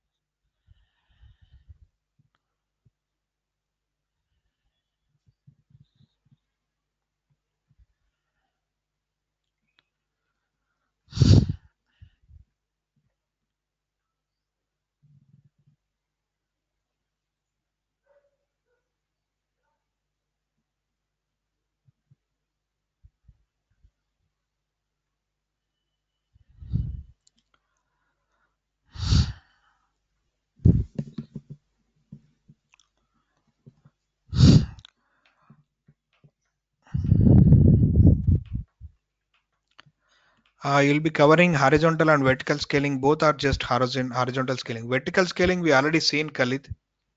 Vertical scaling means manually we go and do the instance type changing. I mean increasing or decreasing. That we have already seen, right? We are just covering the terminology now, but we already covered that vertical scaling. Can high rate of auto scaling can cause any load or physical system? No, it will not.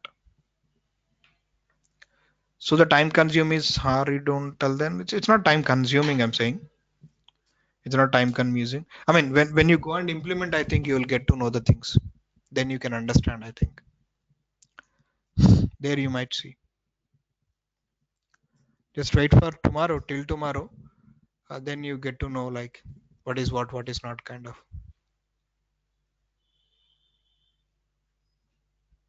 Got it?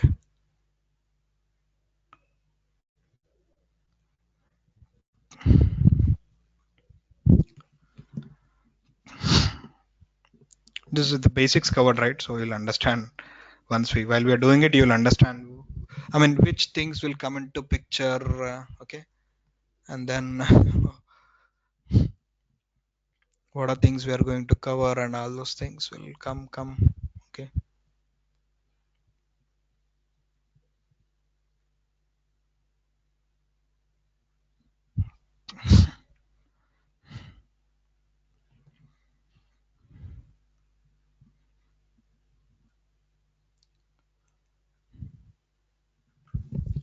Okay. So far so good. Chalo guys, we'll meet you tomorrow at the same time, 8 a.m. IST. But tomorrow, like we'll maybe like um, we'll have some kind of a good kind of a session where it like kind of an extend session. We'll see. I mean, what will we can do and all those things. Okay. We need to discuss. Yes, we have some things to discuss. VPC, IAM, lot of things. Yes, we will discuss. Don't worry. We'll do that.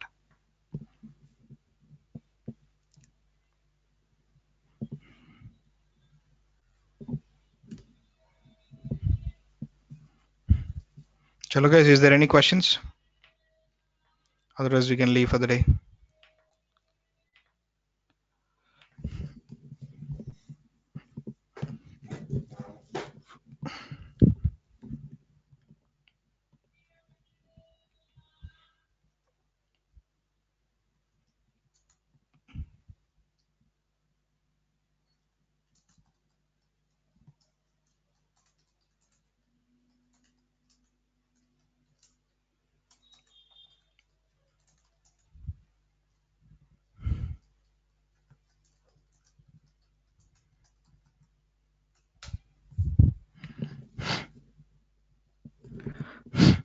Like creating instances via script, we will discuss in the um, CLI section, Abhishek.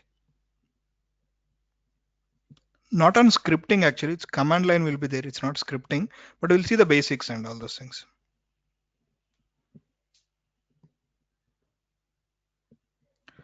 In case I forgot the where I created the instance, how can I terminate? You have to go and see in each region, Sindhusri. Just swap.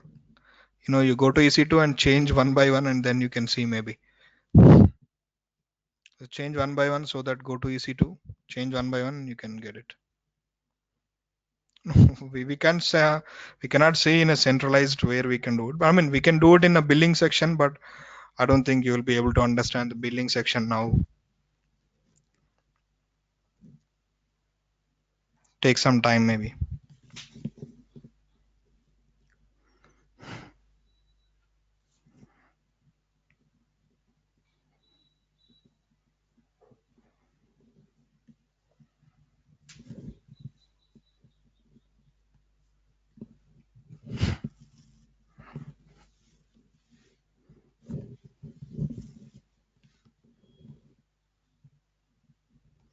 Okay, guys. Seems like we don't have much questions. Thank you, guys. We'll meet you at the tomorrow next time. Sorry, tomorrow at the same time, 8 a.m. IST. Thank you.